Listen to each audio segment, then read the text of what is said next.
show where all voices are heard. And, you know, when are we going to stop talking about smashing the gangs and actually do it? With the stories that matter from every part of our country. There's a bit of a crash landing there for your Chancellor. Bold, fearless and standing up for you. That's me, Martin Daubney, 3 p.m. till 6 p.m, weekdays, here only on GB News. The People's Channel, Britain's news channel. Join me, Nana Akweer, for an informative, interactive news programme with a difference. It's fun. No, he didn't say that, Dave. I'm so surprised. I think there's an element of truth to that. Join me from 3 p.m. every weekend, only on GB News, Britain's news channel.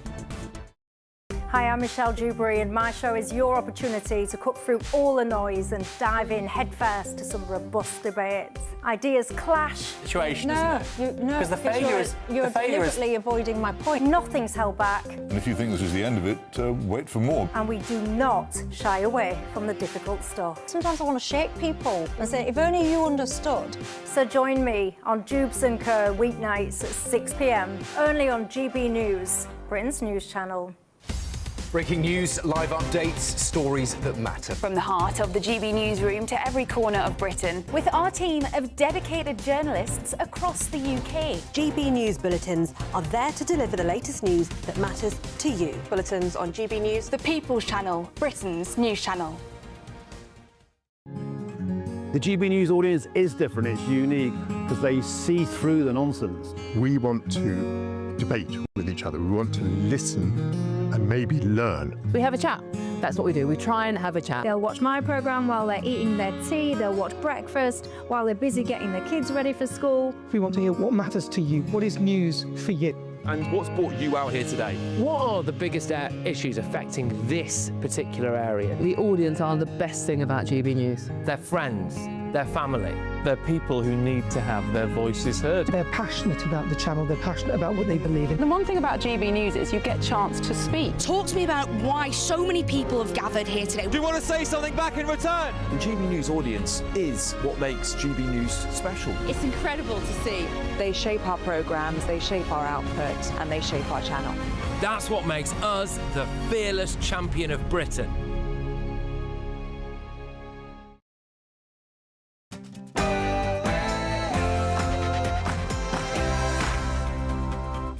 Good evening, it's 9 o'clock. I'm Alex Armstrong. Tonight, I do think the law should change. Is there a place on our streets for swords and daggers? No.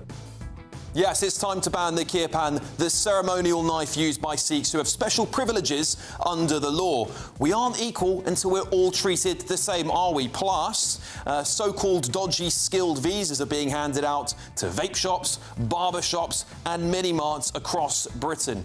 Are the government complicit, seeing as they're the ones handing out these visas? And disability benefits. Welfare system. Welfare state. Should we go back to naming and shaming benefits cheats? Well, we'll be debating that later on in the show. Also, what we want to see is more law enforcement on the beaches of France. That is a choice that we want to see made and we are willing to invest in. more illegal migrants are crossing the channel in this good weather, and it comes as Shabana Mahmood, the Home Secretary's detention centre, is hanging on by a thread. Plus, police sacked a hate crime advisor who said that Muslims were favoured over Jews. Is that the inconvenient truth they don't want to hear? And on my panel this evening, GB News contributor Chloe Dobbs, political commentators Jack Anderton and Seb Salek. And riots seemingly are happening in Paris after PSG win the Champions League.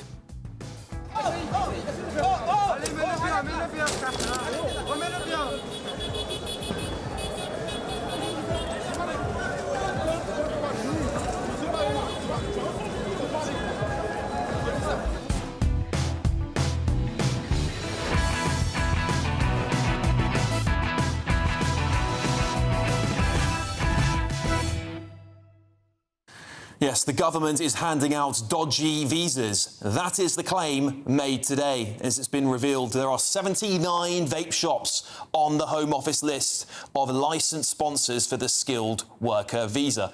79 of them all cleared to sponsor skilled workers from overseas. Can you believe it? Unfortunately, I can. These are not high-tech firms or hospitals, are they? These are vape shops selling flavoured nicotine.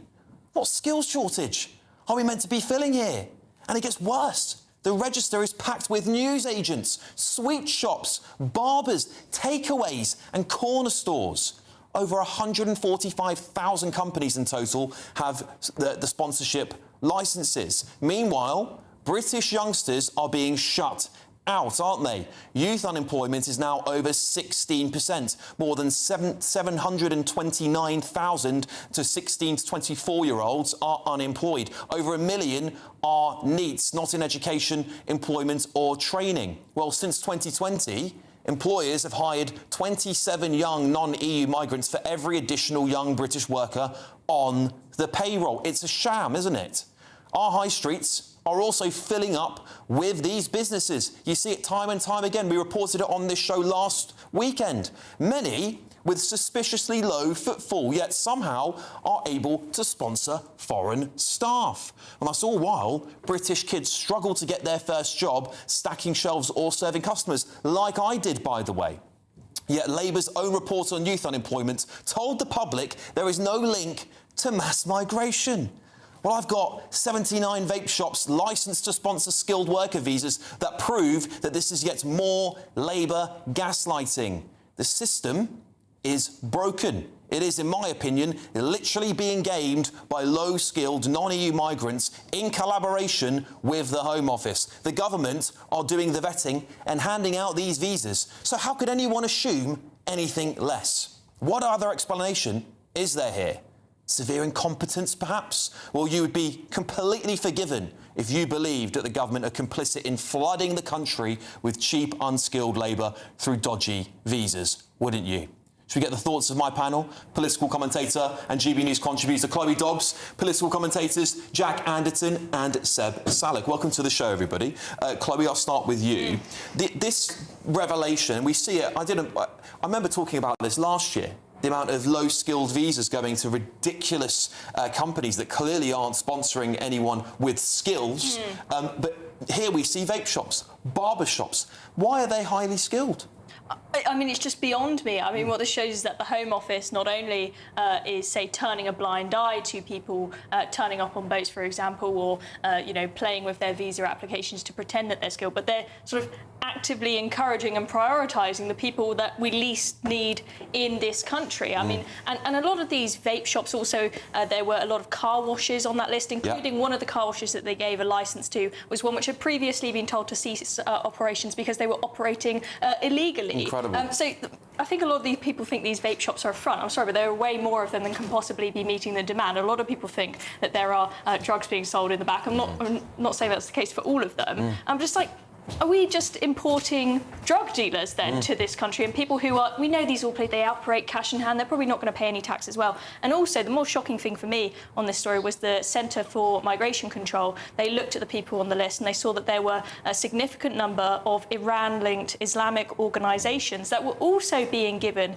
these licences to sponsor visas, including the Islamic Centre of England, who held a vigil for the death of Ayatollah Khamenei, and is considered the nerve centre for the IRGC here in the UK. I mean, that's a serious security threat if they are giving people these licences to potentially import extremists into the UK. Yeah, Jack, it's really worrying because we're constantly told the Home Office has got a grip of legal migration, which is what this is, right? This is legal migration, but in my opinion, it's another form of illegal migration because there is no way you need to hire someone for a vape shop on a highly skilled visa. Well, I think that's right. And it's not just vape shops, you know, it's barber shops, it's takeaways, it's kebab shops. As Chloe said, it's totally beyond me why this is being allowed. But, you know, we've had years and years of both parties, you know, Labour and the Conservatives. You know, when the skilled workers visa was introduced in December of 2020 under Boris Johnson and Priti Patel, we were told that it would only be for the best and the brightest, for the people that we needed. That's clearly not been the case. And, you know, Labour and Keir Starmer and Shabana Mahmood, I think, are trying, but they're not going far enough. Yes, and Saba, that brings me to you because, of course, I think Shabana Mahmood says all the right things. She certainly is the toughest talking, but there's action to be done here. If the fact that journalists and social media commentators can get hold of this list and question it begs the question why the Home Office are not doing their job. Well, we can all get hold of the list because it's public. I've downloaded it today. I've had a look through. As you say, there are 140,000 names. It's not exactly an exclusive list. No. Let's be clear about what this 80 are, these vape shops. They are purely shops that are on the list. We have no idea how many people they've brought over on skilled workers visas. I would guess it's close to zero because you have a salary threshold now. You have to be earning more than £41,700.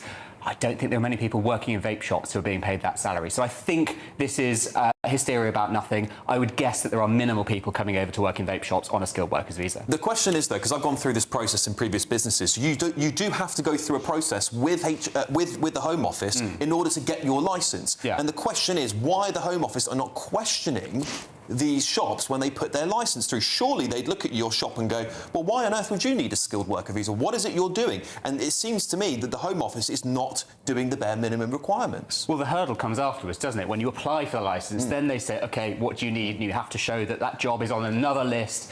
So just being on the list doesn't really get you anywhere. It's step one of a very, very, very long process. And look, are there businesses that probably shouldn't be on the list? It's likely, yeah. It's 140,000 of them. There's quite a lot to go through. So of course there are going to be some that have slipped through the net. But ultimately the margin for error is quite low because you have to show that that job is on the list, that it earns a certain amount of money. There's a lot to do. It's hard. Yeah, Chloe, this is quite a young panel tonight, and in so many respects, that's quite a good thing because we're talking a lot about youth unemployment at the moment. We're talking about the future of this country. I know people watching at home will be thinking about their grandchildren, their children, and maybe there are some young people watching as well, worried about their future. They see a country that is changing very quickly, where still 800,000 people came in last year and Brits are leaving. They're seeing those jobs disappear, but they're also seeing the government blame them for the crisis in youth unemployment, saying that basically it is your fault. You're the ones all claiming mental health benefits, and I'm not saying that isn't true. I'm just saying, is there a bit of a reality check here when we know that companies are hiring 27 migrants at roughly the same age for every one Briton? I think the reality is that anyone would be wrong to pin it down on any one of these things. It's not just mental health issues. It's not just the structure of the benefit system. It's not just immigration, but all of these things contribute significantly, and they do need to all be attacked. On the case of immigration, I think that young people are fed up of seeing how high the house prices are. The thought of ever having a home big enough to house a family, let alone a shoebox to put yourself in, you have to be you've got to be a millionaire in order to afford that, which just gives people that loss of hope and that loss of inspiration. And we're told time again, oh, immigration is such a small number of people, it's really not affecting your life, it's just far-right hysteria. But the reality is, I mean, any young people that need social housing, for example, 48% of social housing in London is being occupied by someone who wasn't born in this country. So it is having a big impact on people, realistically. Yeah, Jack, that is a great combination that Chloe spoke about there. Young people not being able to get on the housing ladder, a birth rates crisis, mass migration still coming into the country, which I believe suppresses wages. It is culturally dragging the country apart. It's turning places into ghettos, which is allowing failing assimilation, failing integration. Young people are staring down a very different Britain in the future.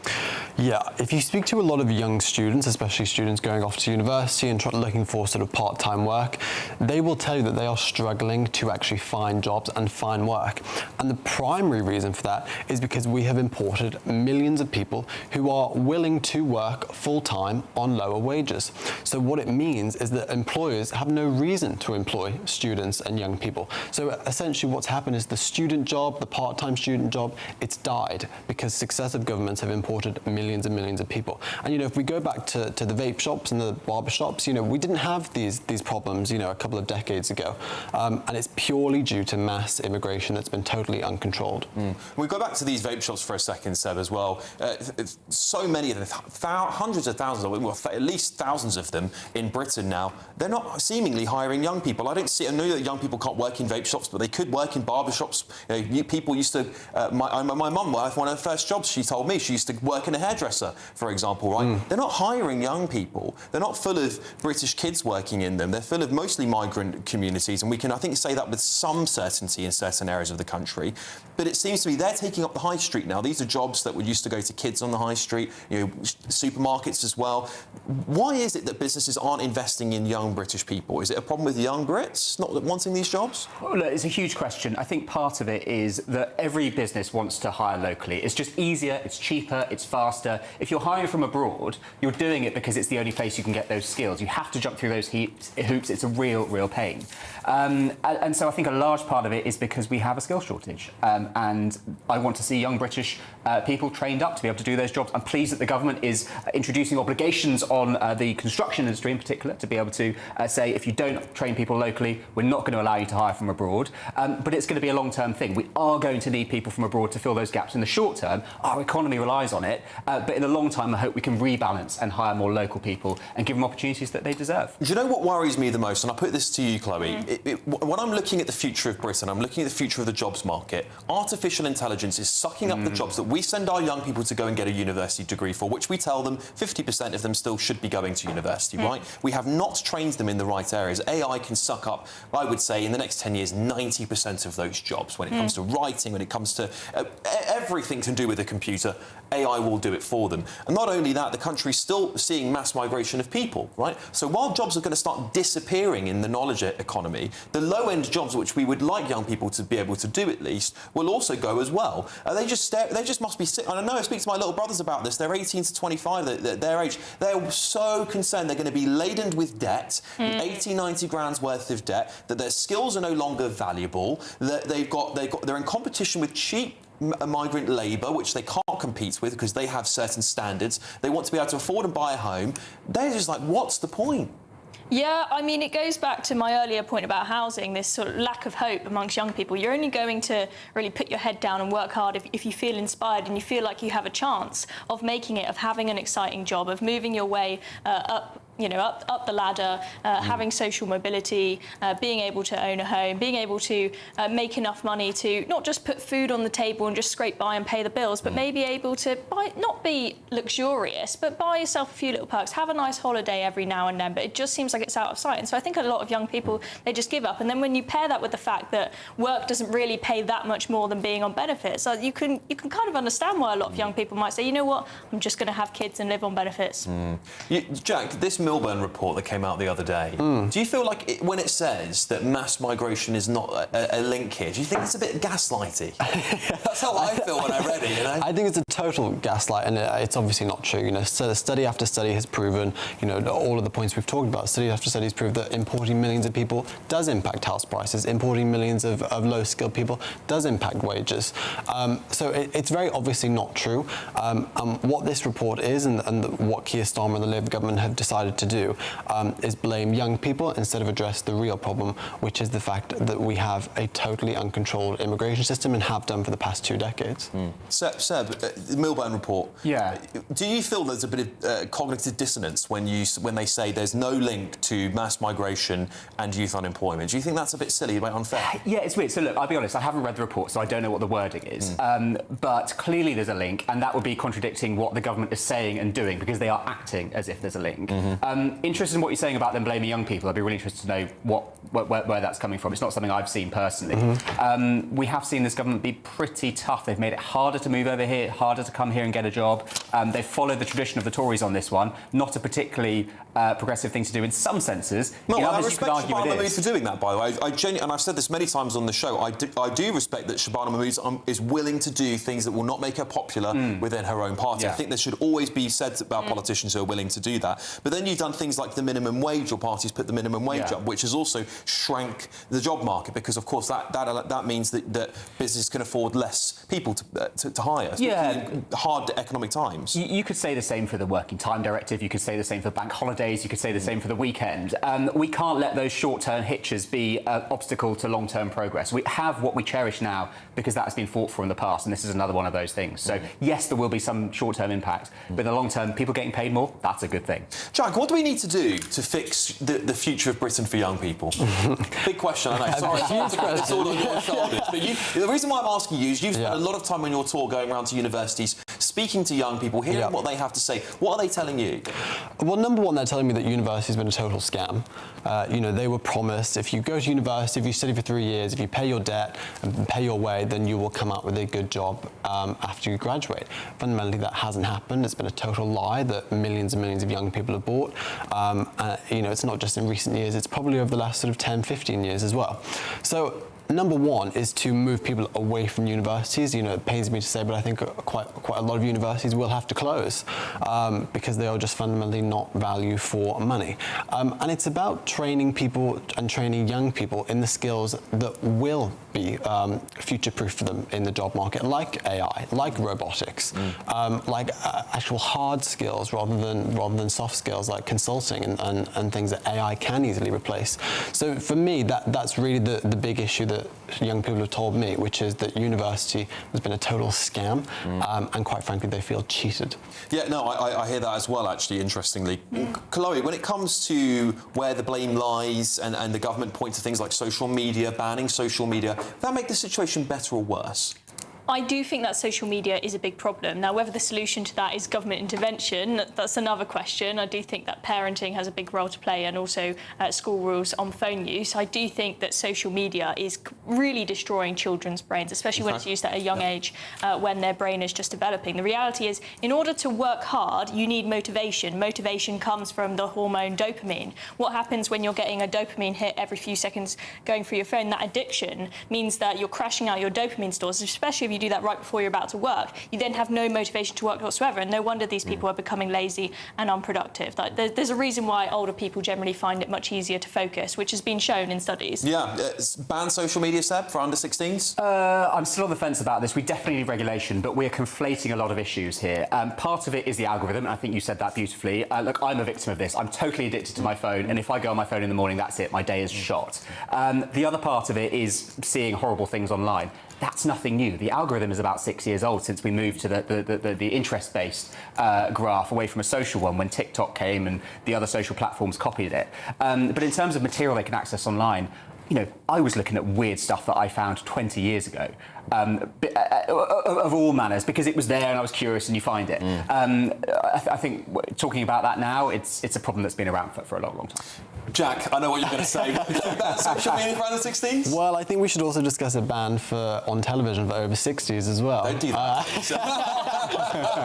You know, there's always been these sort of fades and things that happen that people get addicted to, and people sort of moral panics about, you know, TV and television and news, and specifically Fox News as well in the 90s and early 2000s, where the logo actually burned into people's television screens because they were watching it for so long. Let me know if that happens to yours. We won't shame you for that. No, of course not, no. So I think there's always been these moral panics, but ultimately I think society usually finds a way to figure it out. There we go. All right, look, a Home Office spokesman said this. After record high levels of immigration under the previous government, net migration has fallen by 82%. Whilst holding a sponsorship licence, there is no guarantee of a visa. We will never tolerate abuse. That is why we have tightened requirements, including doubling the length of time employers who commit repeat offences are prevented from sponsoring workers. Meanwhile, skilled sponsor revocations are up. More than 100 occupations have been cut from overseas recruitment access, and the skilled salary threshold raised. So that's a bit of a mouthful for me there, clearly. All right, time for the Great British Giveaway now. It's your chance to win. I can't speak tonight, can I? Your chance to win £76,543 and 21 pence. All of it could be yours. Here's all the details. There's a totally tax-free £76,543 and 21 pence in cash to be won. Cash to spend on anything you like. That's like having over £6,000 extra to spend each month for a whole year. You could spend it on a bucket list holiday, treats for all of the family, or just save it for a rainy day. Just make sure you don't miss your chance to win £76,543 and 21 pence for a chance to win £76,543 £26,543.21 in tax-free cash. Text cash to 63225. One entry costs £2.50 plus one standard network rate message. Or text bonus to 63225. 5 entries cost £5 plus one standard network rate message. Go to gbnews.com/win. Entries start at £2.50. Call 0903 686 3232. Calls cost £2.50 plus your network access charge. Or post your name and number to GB21 PO Box 8690 Derby DE1 9TT. UK only. Entrance must be 18 or over. Lines close at 4 p.m. on the 26th of June. This is a network giveaway. Entries will be pooled. Please check the closing time if listening or watching on demand. Good luck. All right, look, coming up, the Home Secretary Shabana Mahmood is planning to stop small boat migrants crossing the Channel, but apparently it's all being scuppered by, you guessed it, legal challenges. But next. Disability benefits. Welfare system. Welfare state. Right, we're having a head-to-head on whether we should go back to naming and shaming benefits cheats. That's coming up next on Alex Armstrong Tonight.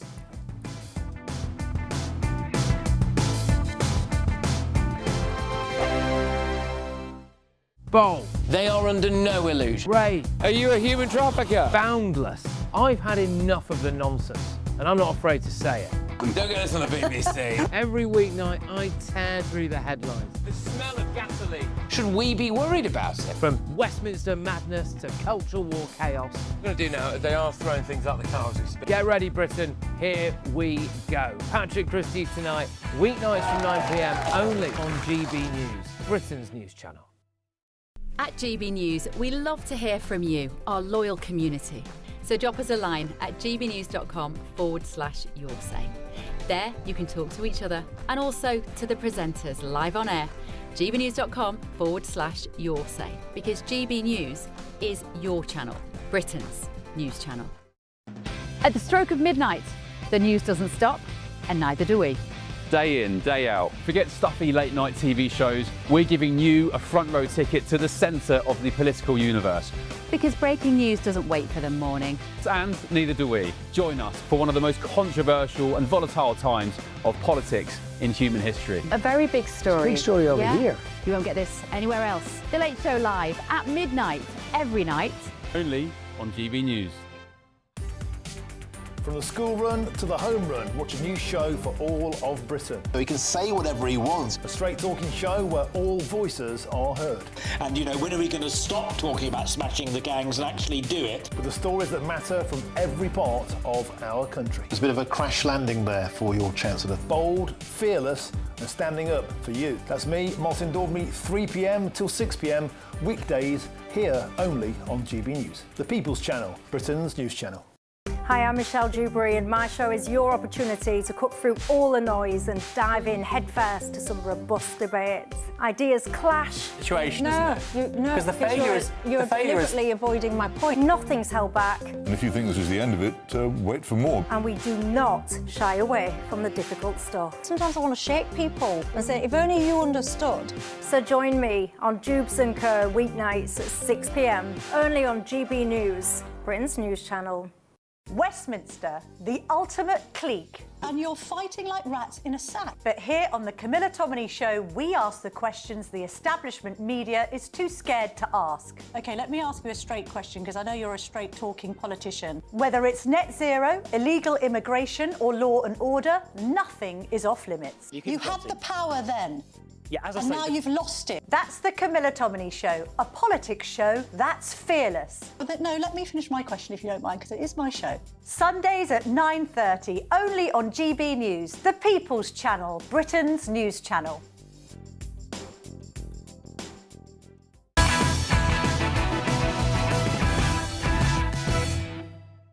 Welcome back to the show. £6.5 billion, that's how much benefit fraud is costing British taxpayers every single year. People are gaming the system. Take Catherine Wyland. She claimed more than £23,000 in benefits after insisting crippling anxiety left her unable to leave the house. Yet, investigators discovered she was ziplining and surfing in Mexico. The cheek. In March, she was handed a 28-week prison sentence, suspended for 18 months. Then there's Sarah Morris from Staffordshire. She received more than £22,000 in PIP after exaggerating the severity of her disability, but she was found posting on social media about long-distance running. Now, these are just the cases we know about. In Northern Ireland, the government has decided enough is enough. They have reinstated a name and shame policy for convicted benefit fraudsters. Under the scheme, the names and locations and sentencing details of those found guilty are published in local newspapers and shared with the media. So tonight, I'm asking, should the rest of Britain and follow suit of Northern Ireland's lead? Should benefit fraudsters be publicly named and shamed? Going to head-to-head on this now is former Labour MP Stephen Pound and human rights campaigner and activist Peter Tatchell. Good evening, gentlemen. Thanks for coming on such a wonderful Saturday evening. Yeah. Peter, I'll start with you. Should we name and shame benefit fraudsters like Northern Ireland are? Well, first of all, no one should cheat the system. That's wrong, full stop. But of the 292 billion paid out every year in benefits, you're right, only 6.5 billion is down to fraud. That is 6.5 billion too many or too much, but it's a very small percentage. It's actually less than the amount of tax fraud in terms of income tax, capital gains tax and corporation tax.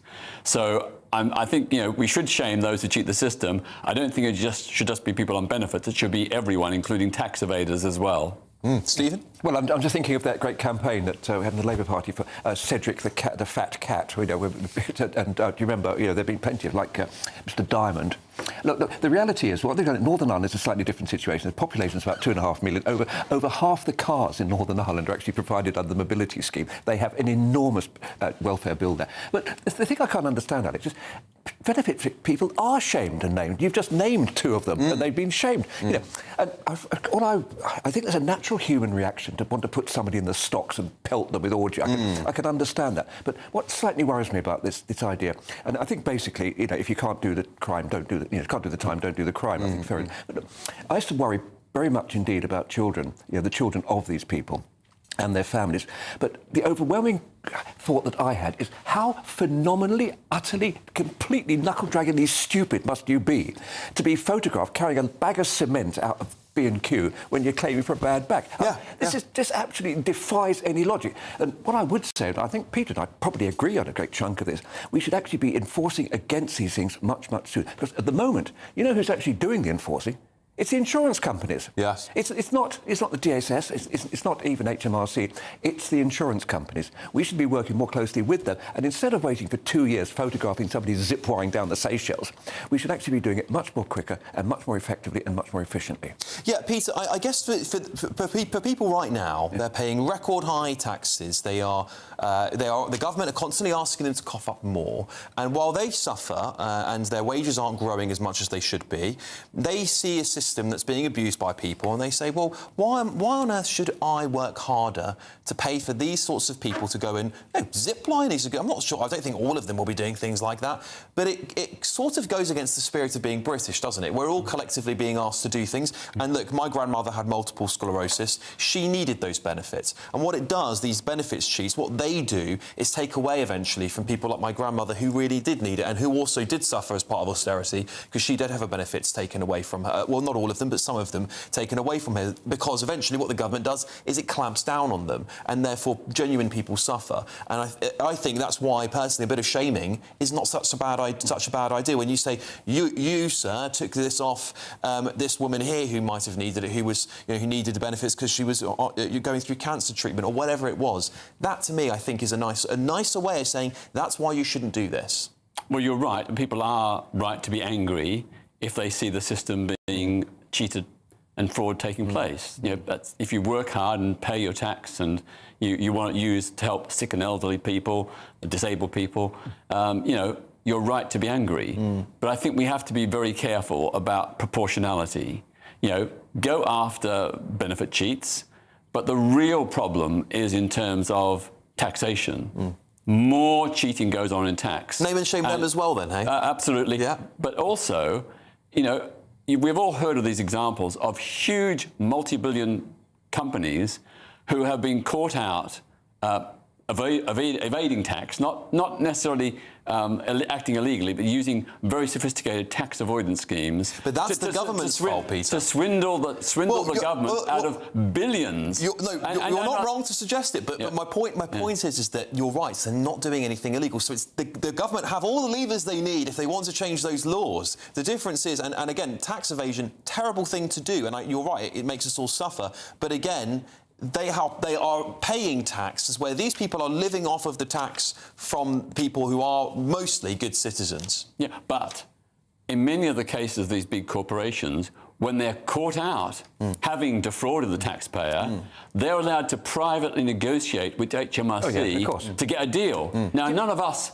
You know, their deal involves cutting their tax bill by hundreds of millions, if not billions. Whereas you and I, if we are like £200 short, we can't negotiate that with the HMRC. We get penalised, and rightly so. There's another aspect which it hit me very much when I was an MP and people used to come to see me. There's one particular case of a woman who was in absolute dire straits. And I said to her, for God's sake, you're entitled to A, B and C of benefits. She said, I didn't want people to think I was like that person. Big case at the time in the papers, who was a cheat. And I said, actually, because of that, you are not claiming what you should be, because she felt that the system was so bad that even if she claimed for the most basic support, she would be considered to be swinging the lead. And that's what we need to get. Perhaps not just have the insurance companies chasing her, actually have a proper system. Clamp down on the tax dodgers, clamp down on the benefits cheats, and let's have a level playing field. Yeah, certainly agree. Well, there we go. Some consensus. It's quite nice. There you go. Consensus on the panel. It'll never last. Indeed. Former Labour MP Stephen Pound and human rights campaigner and activist Peter Tatchell, thank you both very much for joining me. Coming up, police sacked a hate crime advisor who said that Muslims were favoured over Jews. Is that the inconvenient truth? We'll get to the bottom of it. But next... What we want to see is more law enforcement on the beaches of France. That is a choice that we want to see made and we are willing to invest in. Yes, more illegal migrants are crossing the channel, particularly in this good weather, and it comes as Home Secretary Shabana Mahmood's detention centre in France is hanging on by a thread. That's coming up next.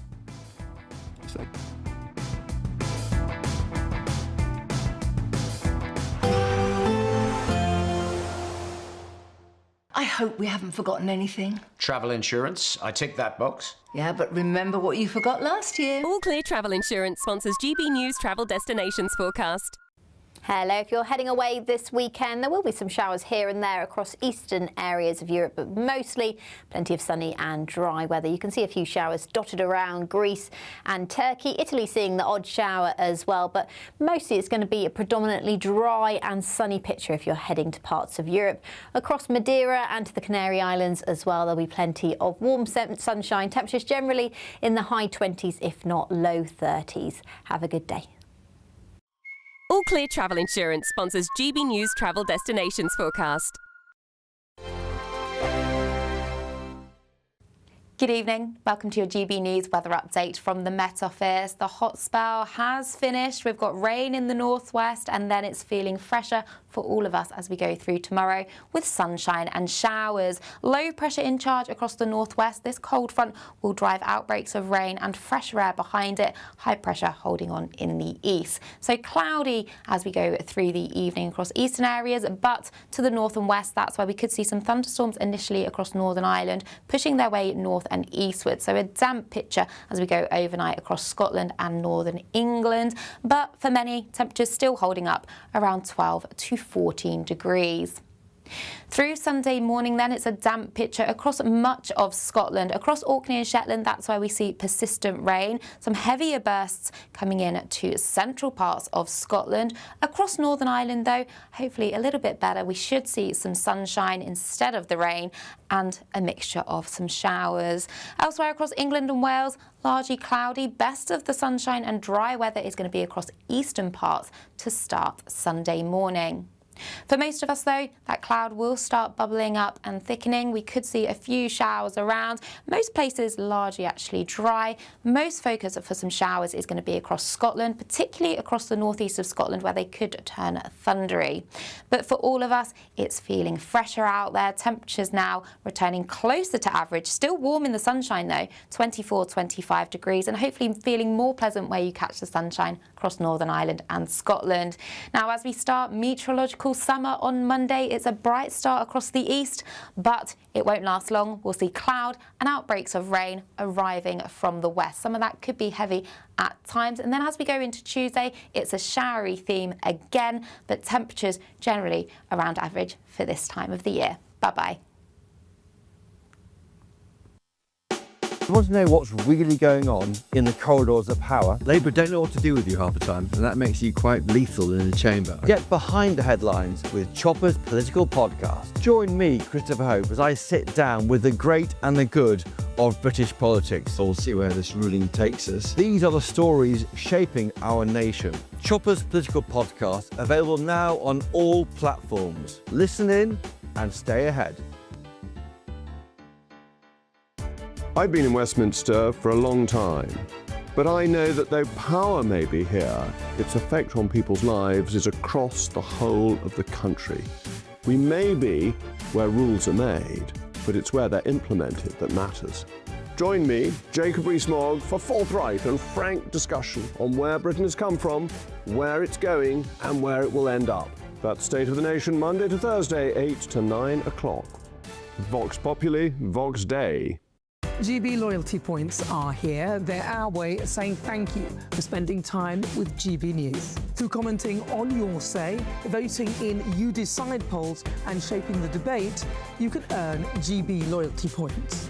Unlock rewards, reach milestones and climb leaderboards. Don't just watch our programmes, come and be part of them. Get started by scanning the QR code or go to gbnews.com/loyalty points.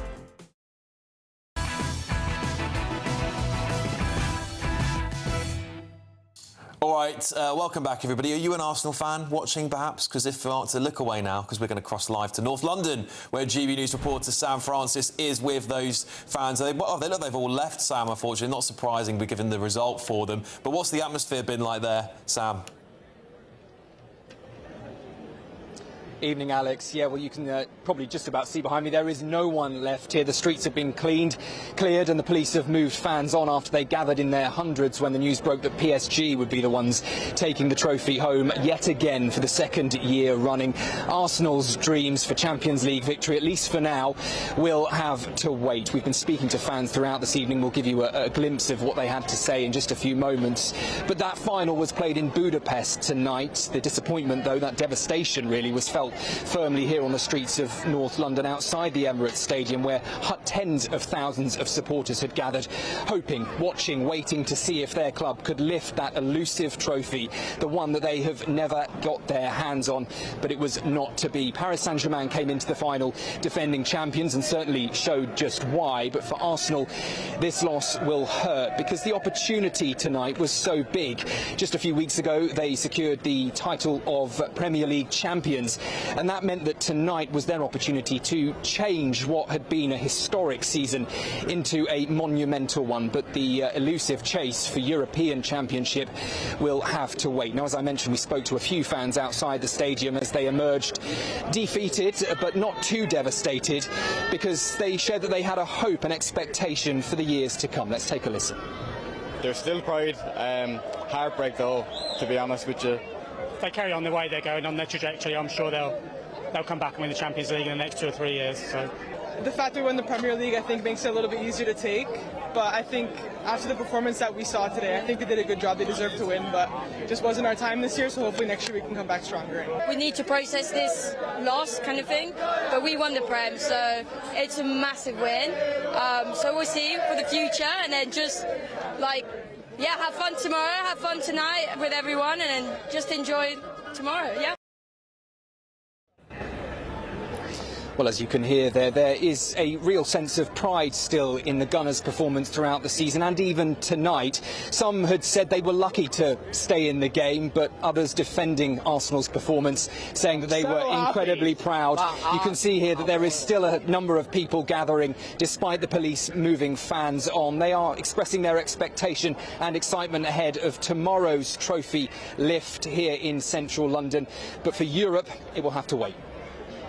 Yeah, indeed, Sam. And of course, we're looking over at Paris at the moment. There's scenes of what looks like rioting over there. Celebrations, funnily enough. We can see this if you're watching at home now. You can see images of that on your screens. It's a bunch of men who've lit a fire under what looks like e-bikes, which we saw images of the police trying to clear out of the way earlier on. So different ways of celebrating victory, eh, Sam?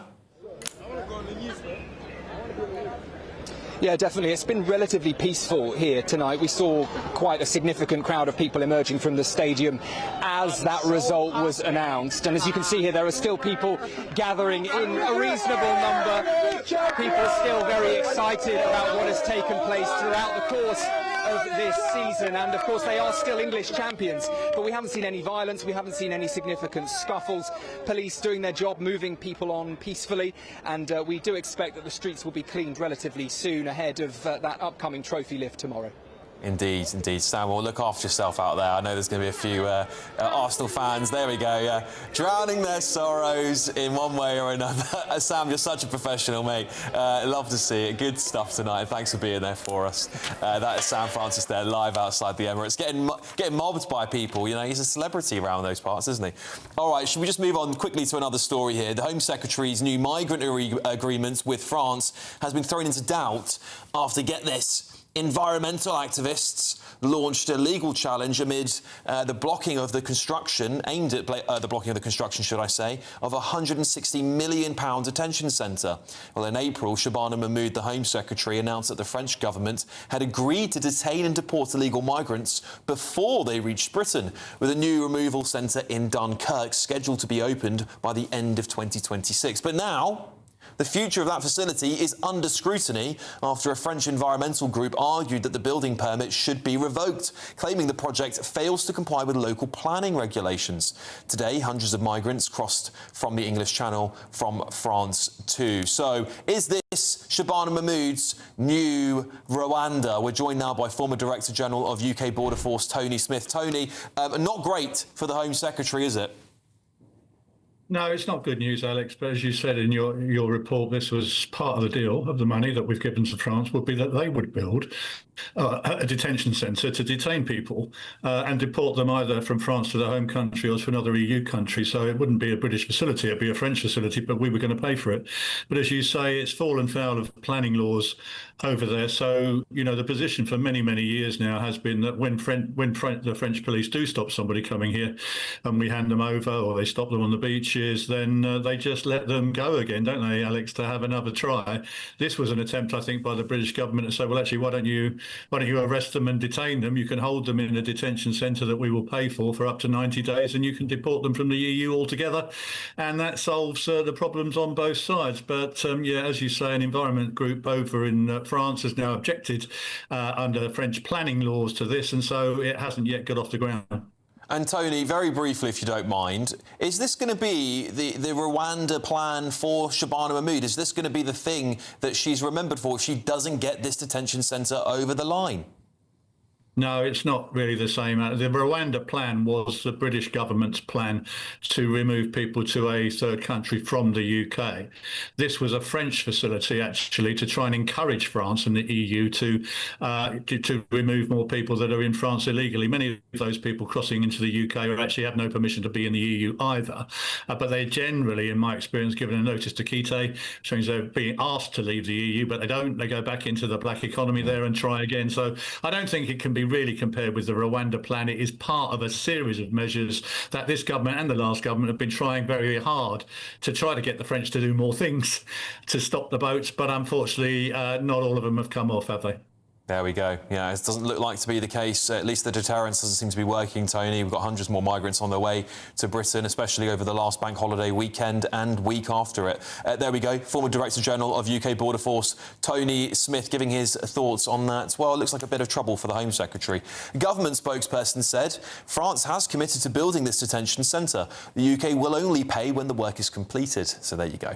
Coming up, after the horrific murder of Henry Novak, could we and should we ban the kirpan, the ceremonial knife held by Sikhs in public? But next, police sacked a hate crime advisor who said that Muslims were favoured over Jews. Is that because it's an inconvenient truth? That's next.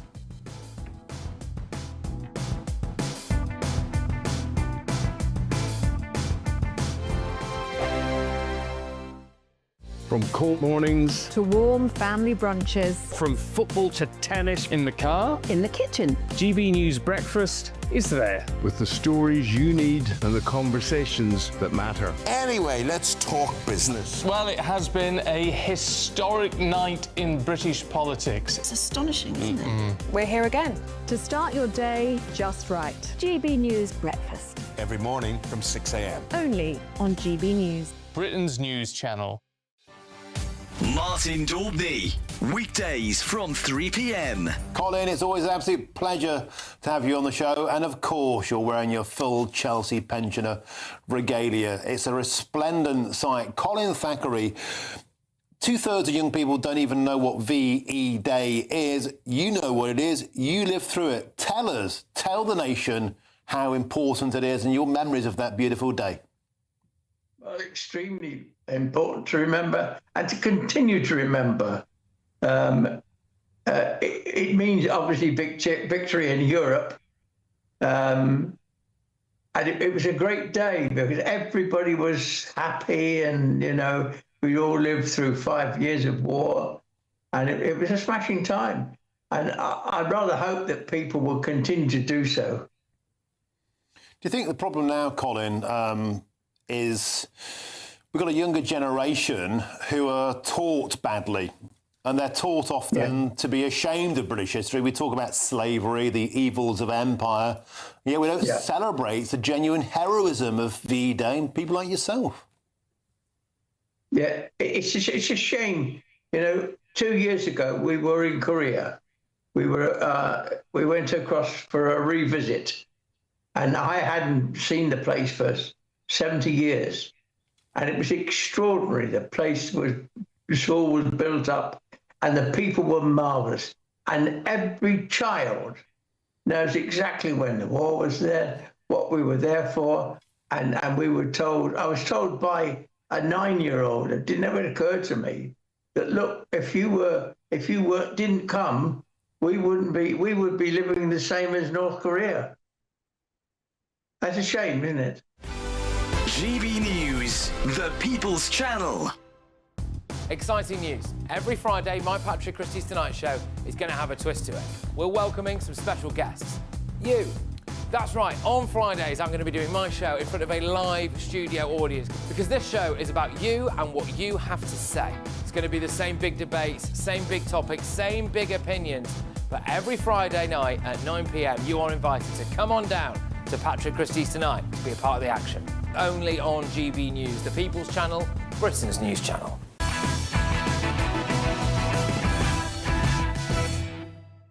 Welcome back, everybody. The former chair of Policing Scrutiny Panel is alleged that she was sacked after accusing the police of avoiding the, quote, elephant in the room around Islamist extremism after a series of anti-Semitic attacks. Well, yet the West Yorkshire Police have accused the woman of using divisive, inflammatory language and acting inappropriately in the role of chair, which they say is meant to be neutral and impartial. Well, the woman accused the police force of trying to appease Muslims rather than focusing on the Jewish community in the wake of the Manchester synagogue attack. West Yorkshire Police strongly deny the claim. Should we get their thoughts of co-chair of the Muslim Jewish Forum of Greater Manchester, Mohammed Amin? Mohammed, thank you very much for joining me. This has caused quite a stir, this story, because of course it's coming from the previous chair of this panel, who has said that the police basically are playing favourites here with Muslims over Jews. What do you think of that? Good evening, Alex. All I know about the facts of this story is what I read in the Telegraph newspaper, which was published yesterday. And I read the Telegraph article several times very carefully. And it's quite clear to me that this person was upsetting other people on the panel, appears to have been upsetting Muslim policemen working for West Yorkshire Police, and behaving in a way that the chair of a panel should not be behaving. Last week, we saw the chairman of British Petroleum sacked because of the way that he was dealing with members of his board, and I see this being no different. Mohammed, when we look at the case of West Midlands Police, and they were found realistically to be failing to properly engage with the local Jewish community around the Maccabi Tel Aviv fans coming over, then there was a big furore about the report that was constructed around it. Many people then looked at who the people were surrounding the police at that time, and they said it was a very biased decision to make and it was an unfounded one. So is it fair to say that in some police forces, perhaps maybe not this one, but there is an overindulgence of one community over another, particularly when it comes to the police? I looked at the West Midlands police story in a lot of detail when it happened, and I watched the testimony when the chief constable appeared in front of Parliament. And the West Midlands police clearly made a complete hash of that situation. However, as I said, all I've got to go by is what I read in the Telegraph article, and reading that Telegraph article very carefully, and knowing the Telegraph newspaper, they're not going to bend over backwards to make the police look good. I think that the police who've sacked this chairperson have acted reasonably. And from what I've read in the newspaper, if I'd been on the panel, I think she would have upset me. That's fair enough. Is there a point to be made, and tell me what you think about this, Mohammed, whether we should be less worried about offending people and more worried about actually solving difficult problems in communities? Is it the case that she was sacked because she caused offence, or is it the case that she was sacked because she might have been right? I believe in solving problems in communities. You don't solve problems in communities by starting off upsetting the people that you're trying to liaise with. And even if the offensive claims might be true? I'm not suggesting they are, by the way. I'm just prying to see what you think of it. Well, let me give you a concrete example. I believe lots of I'm a Muslim. There are lots of beliefs that I have about Christianity and whether it's right or wrong on certain things. How I choose to express those could leave Christians feeling perfectly happy that I've chosen to disagree with them in a respectful way, or could leave them feeling absolutely hopping mad, depending upon the language that I chose to use. And this person seems not to have been choosing her words carefully at all. OK, there we go. Thank you so much. Mohammed Amin's thoughts there, co-chair of the Muslim Jewish Forum of Greater Manchester. Right reply here from West Yorkshire Police. They said the following. Following the devastating attack in Manchester on the 2nd of October 2025, officers in Bradford called a meeting with partners to discuss concerns and reaffirm their commitment to keep the Jewish community and wider community safe. Following the meeting, complaints were received about diverse and inflammatory comments made by an attendee who held an impartial role as a chair of an independent advisory group. Legal advice supported our view that was found that the attendees' comments did not demonstrate impartiality and had breached both the terms of reference and code of conduct. As such, she was removed from the role. West Yorkshire Police is committed to keeping all of our communities safe. We have well-established links with the local Jewish communities and work closely with partners, including the Community Security Trust, to ensure there is coordinated protection, support and reassurance. We will continue to remain visible, accessible and do whatever we can to help make the Jewish communities of West Yorkshire feel safe. All right, look, coming up on the show, we've got this. I do think the law should change. Is there a place on our streets for swords and daggers? No. Well, of course, this week's been marked by the horrific murder of Henry Novak. Should we ban the kirpan, the ceremonial knife used to kill Henry Novak? Of course, it's now caused quite a stir with the Sikh community also speaking out. I'll be giving you my thoughts next.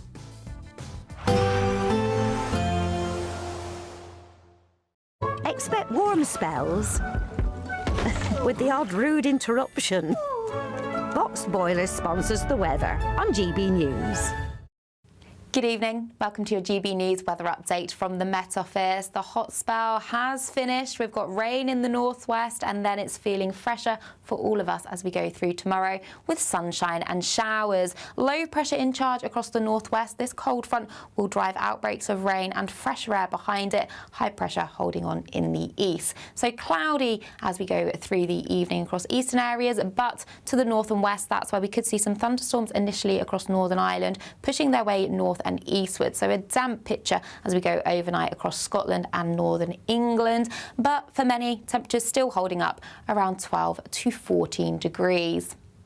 Through Sunday morning then, it's a damp picture across much of Scotland. Across Orkney and Shetland, that's where we see persistent rain. Some heavier bursts coming in to central parts of Scotland. Across Northern Ireland, though, hopefully a little bit better. We should see some sunshine instead of the rain and a mixture of some showers.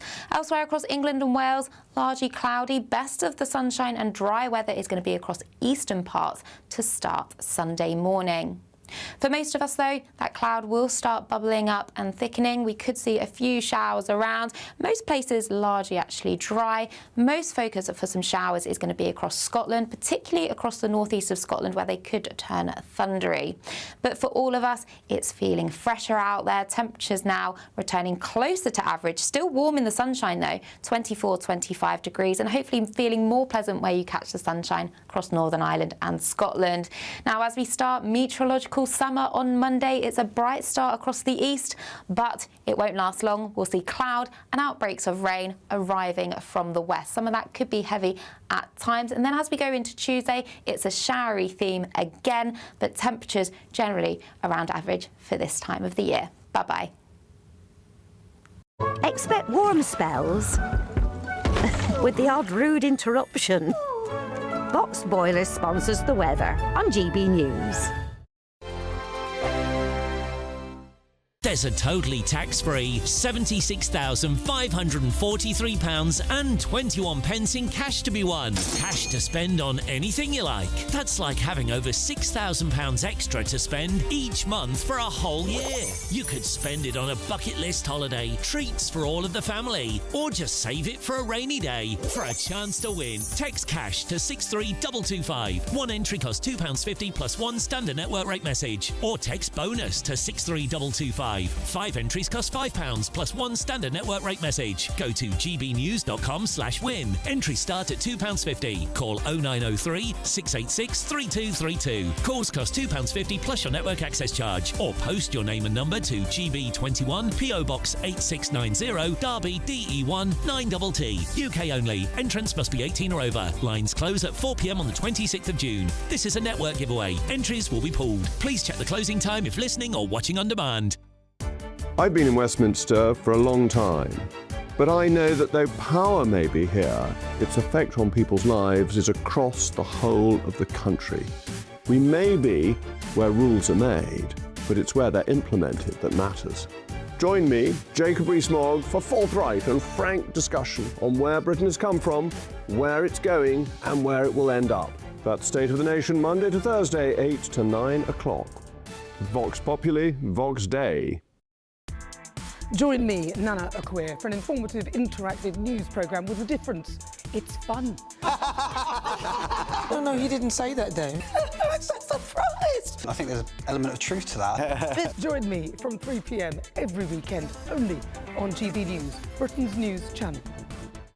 From cold mornings to warm family brunches. From football to tennis in the car. In the kitchen. GB News Breakfast is there with the stories you need and the conversations that matter. Anyway, let's talk business. Well, it has been a historic night in British politics. It's astonishing, isn't it? We're here again. To start your day just right. GB News Breakfast. Every morning from 6 a.m. Only on GB News. Britain's news channel. 5 hosts, 5 opinions, 5 fearless debates, 5 unfiltered takes on the day's news. 5 reasons not to be anywhere else on Saturday night. This is the Saturday 5. You got me good there. Britain's biggest Saturday night TV show. It's not a bad brand. Yeah. Uncensored. Very, very racy tonight on the unpredictable. What did she say? Can you translate it for us? And always entertaining. And how can a country go from being led by William Wallace Saturday nights from 6 p.m. only on GB News, the People's Channel. Britain's news channel. You're going to want to stay tuned, trust me.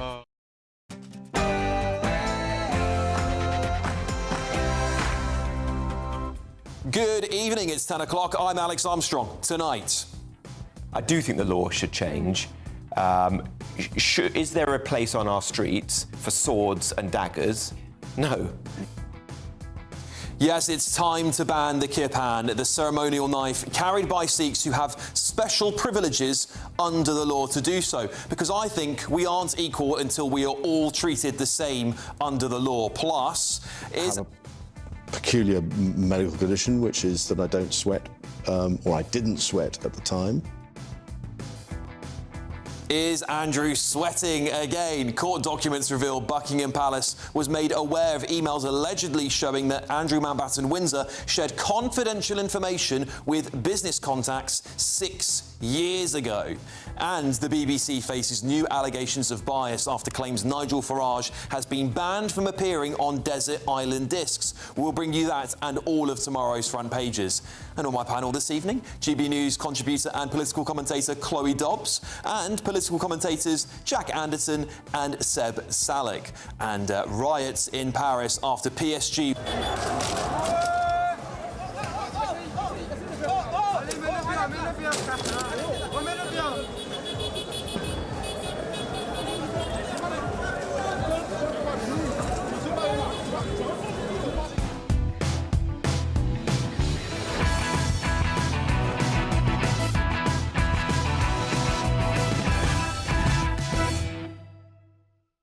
No special rules for Sikhs. No matter what your religion is, what you believe in or what it believes in, you should not be allowed to carry a knife in public in this country.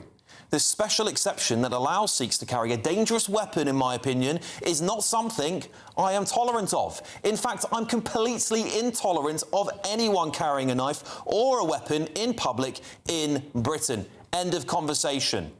But over the last few days, a flurry of social media posts from Sikhs and religious Sikh groups who have tried to justify their special treatment under the law. They say it's sacred to them and that Sikhs will not surrender this right. And I understand your feelings. But firstly, no matter what your religion believes in, British way of life and culture and law must be equal and paramount for everybody. And we said a long time ago in Britain that you cannot carry a knife in public. It's black and white.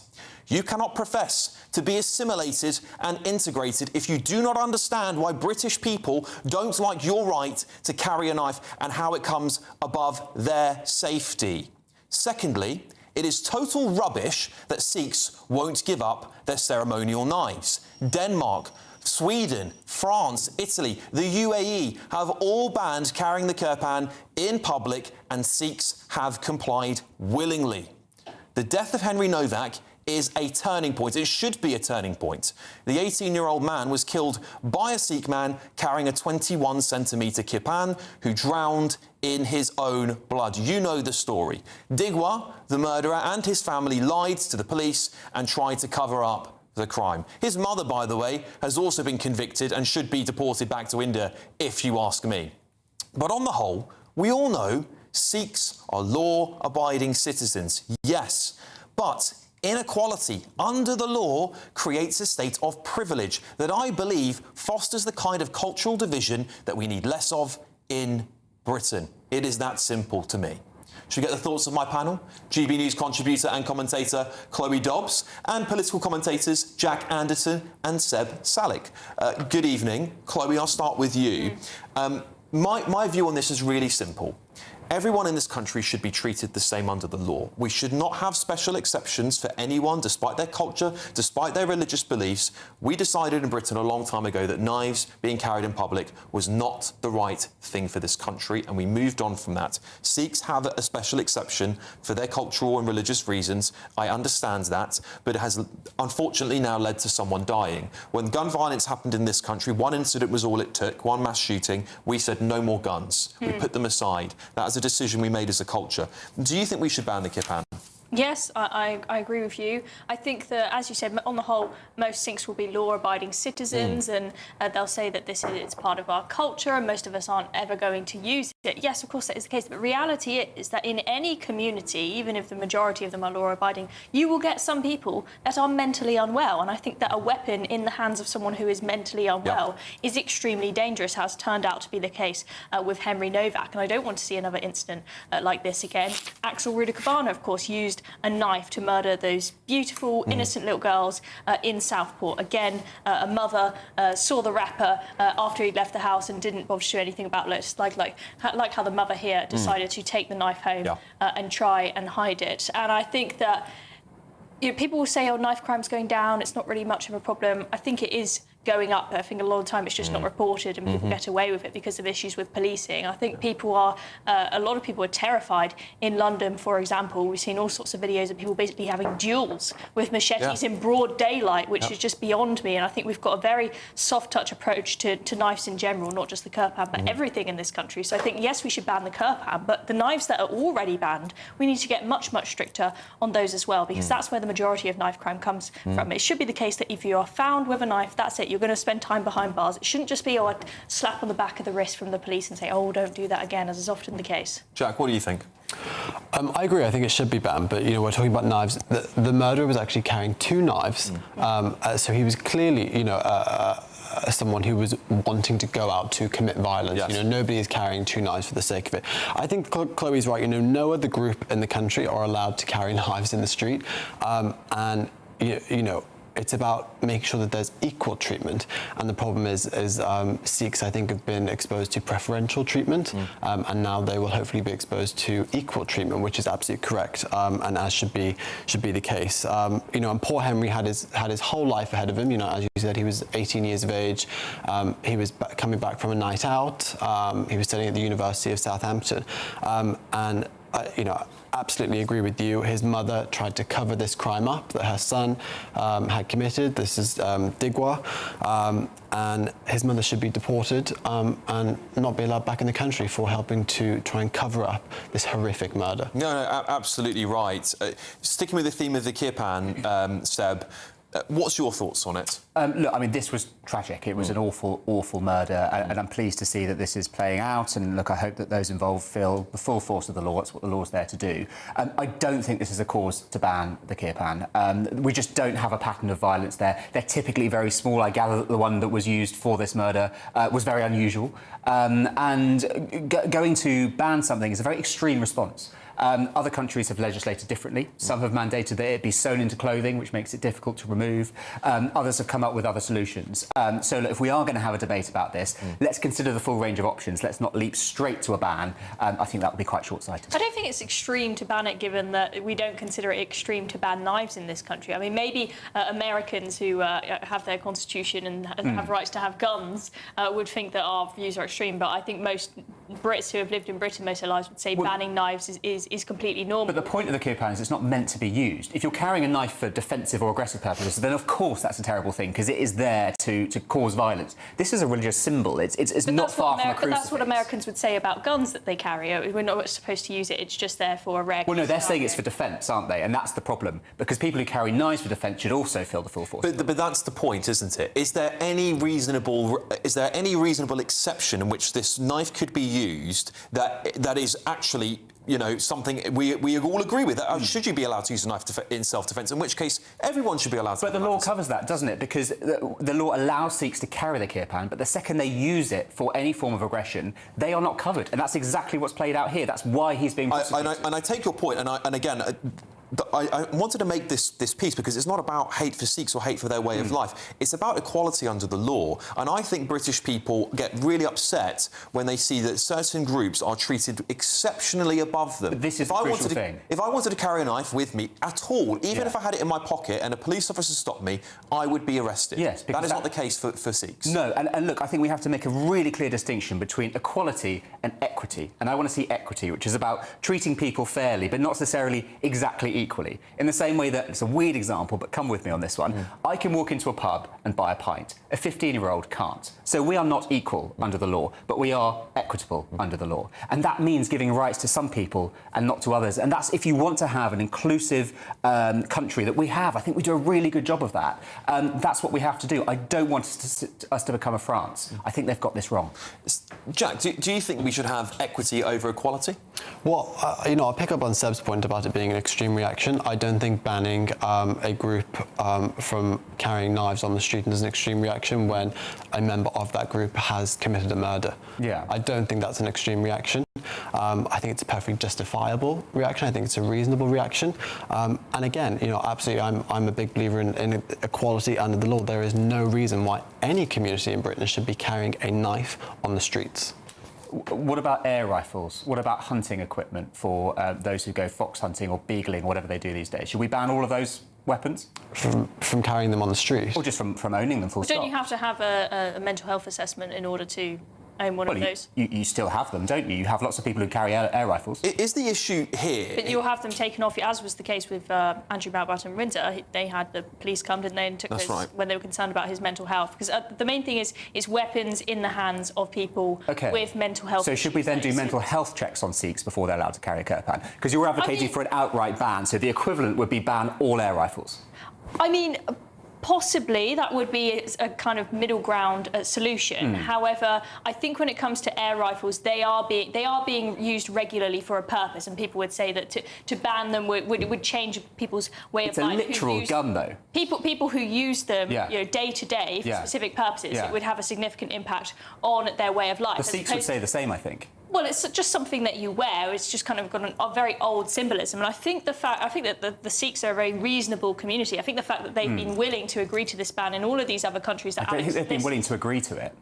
Well, they wouldn't live there if they did. There's 50,000 Sikhs in the UAE, about the same size, I think, as the amount that are here in Britain, and they've complied. This is the problem. They've complied because it's the law. You have to follow the law. Right, but that's the point, isn't it? If the law states that actually everybody in Britain is not allowed to carry a knife, but you guys are, and then that knife is used in one example ever, it should be the same as when we banned guns in Britain. So then why aren't we banning air rifles? They can kill someone. Well, I don't believe in someone's right to carry an air rifle in public. So should we ban all air rifles? Well, but I'm not saying Sikhs aren't allowed to have these knives. I'm saying they're not allowed to have them in public. They're not allowed to walk around with them and brandish them. The point of the kirpan is that you have it on your person at all times. That's why they're so religious. Do you think we should be allowed to carry air rifles on you all the time? No. Right, well, that's the same principle, right? So it's the same principle. I'm not saying you can't own an air rifle. Within the right circumstances, I'm sure an air rifle is fine, but it's not allowed in public. And it's the same with knives. It is allowed in public. An air rifle, you're not allowed to carry around an air rifle in public. Well, you can go out, you can shoot a pheasant with a shotgun. You're not carrying it down the local street, though, are you? It doesn't matter if it's public.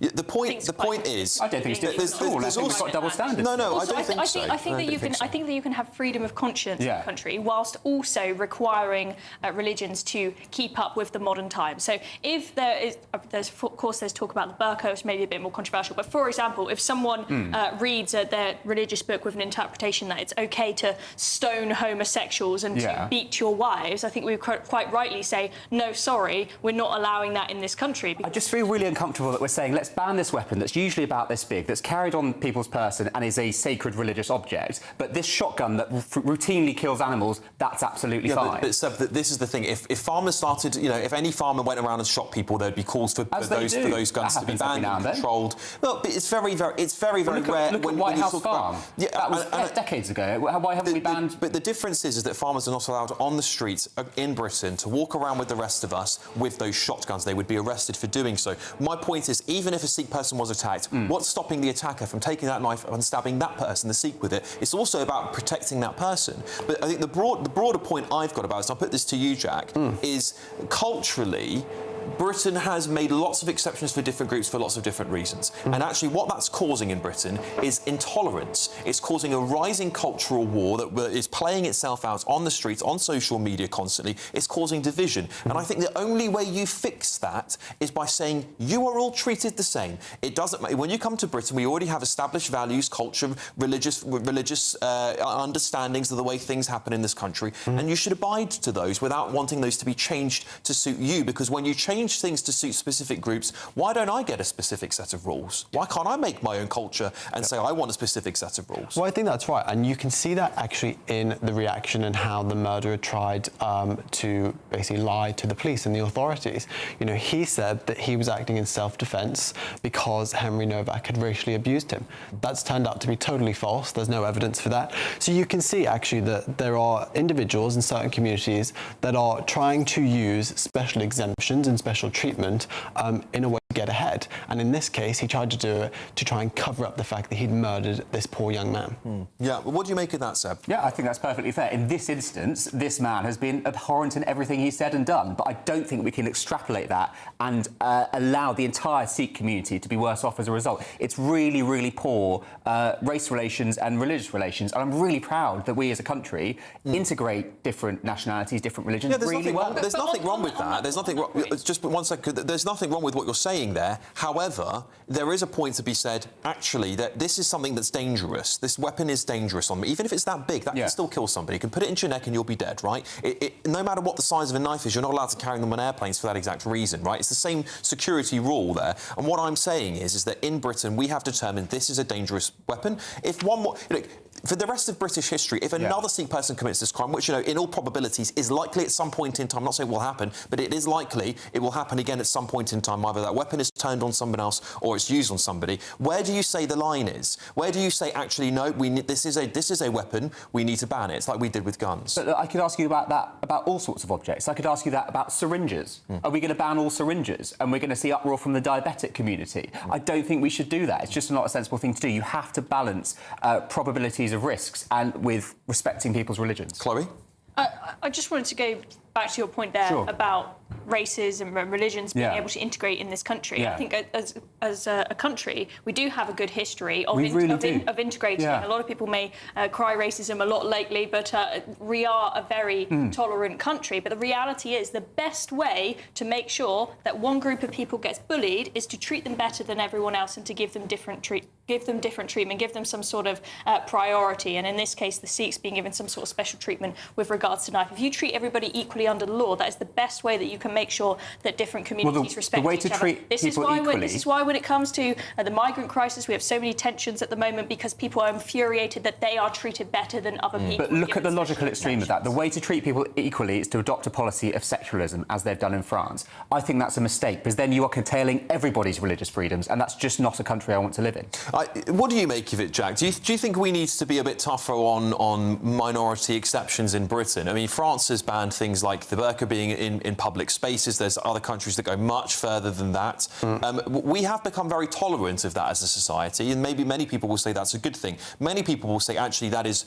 you'll say religious freedoms are a good thing. Many other people will say, actually, it's creating division, and actually what we want to see is a more equal society where everyone is acclimated to the same culture and way of life. Yeah, well, I think it has created division, and ultimately it's a wider discussion in terms of what we want Britain to look like and what we want our culture to be. Whether we want it to be, France, which is everybody is equal, or, as you said, certain carved out exceptions.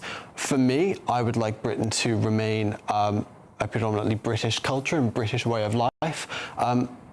But what has happened over the last couple of decades is that when you have imported different communities and people from different cultures and different backgrounds, is they, of course, bring their culture, their way of life, their religion into our own country. And it's whether we want to have a balancing act of that, or whether we want to say, right, you're in Britain's country, you're in our country, you've got to abide by how we do things and how we have historically done things. And for me, that is where I would like our country to be. And if people don't like that, Alex, then quite frankly, they don't have to come or they can leave. There you have it. That's what the panel thinks. The Sikh community have responded saying this on behalf of Sikh organisations and communities across the country. We express our deepest condolences for the tragic loss of life, and our thoughts and prayers remain with the Novak family and loved ones during this profoundly difficult time. This incident, as reported, does not align with the Sikh faith, the Sikh community, or the principles it stands for. Sikh teachings are founded on compassion, justice, humility, responsibility and service to humanity. Time now for a Great British giveaway. It's your chance to win £76,543.21 in tax-free cash. Here's all the details. There's a totally tax-free £76,543.21 in cash to be won. Cash to spend on anything you like. That's like having over £6,000 extra to spend each month for a whole year. You could spend it on a bucket list holiday, treats for all of the family, or just save it for a rainy day. Just make sure you don't miss your chance to win £76,543.21 for a chance to win £76,543 £46,543.21 in tax-free cash. Text cash to 63225. One entry costs £2.50 plus one standard network rate message. Or text bonus to 63225. 5 entries cost £5 plus one standard network rate message. Go to gbnews.com/win. Entries start at £2.50. Call 0903 686 3232. Calls cost £2.50 plus your network access charge. Or post your name and number to GB21 PO Box 8690 Derby DE1 9TT. UK only. Entrance must be 18 or over. Lines close at 4 p.m. on the 26th of June. This is a network giveaway. Entries will be pulled. Please check the closing time if listening or watching on demand. Good luck. All right, good luck everybody entering. Coming up, the front page of the Mail on Sunday says this: the BBC faces new bias allegations, this time over reportedly banning Nigel Farage from Desert Island Discs. But next. I have a peculiar medical condition, which is that I don't sweat, or I didn't sweat at the time. Well, he might be sweating now because court documents reveal Buckingham Palace was made aware of emails allegedly showing that Andrew Mountbatten-Windsor shared confidential information with a business contact 6 years ago. Naughty, naughty. That's coming up next.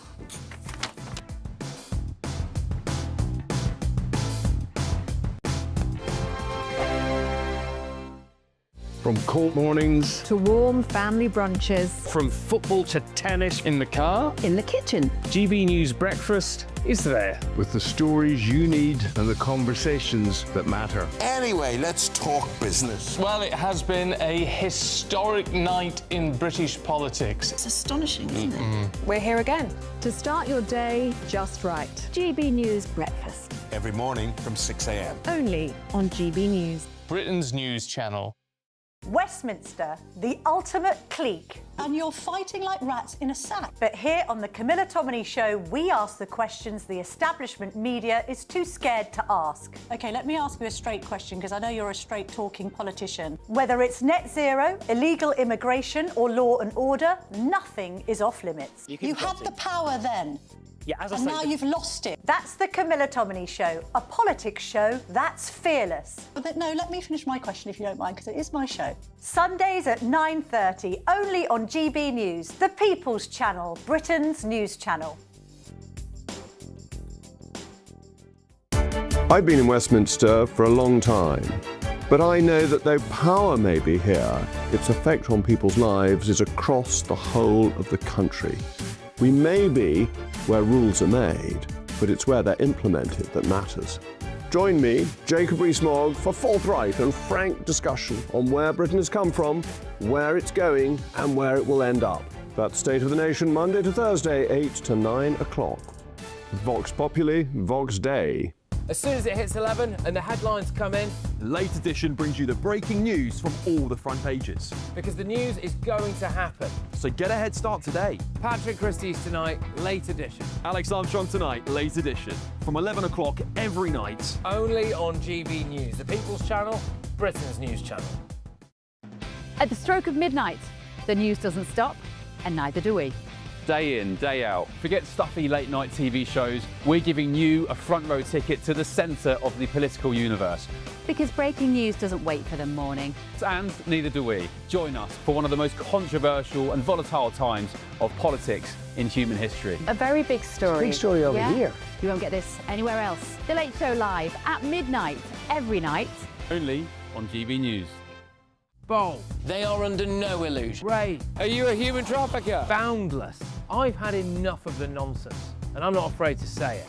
Don't get this on the BBC. Every weeknight, I tear through the headlines. The smell of gasoline. Should we be worried about it? From Westminster madness to cultural war chaos. I'm going to do now, they are throwing things out the car as we speak. Get ready, Britain. Here we go. Patrick Christie's tonight, weeknights from 9 p.m, only on GB News, Britain's news channel.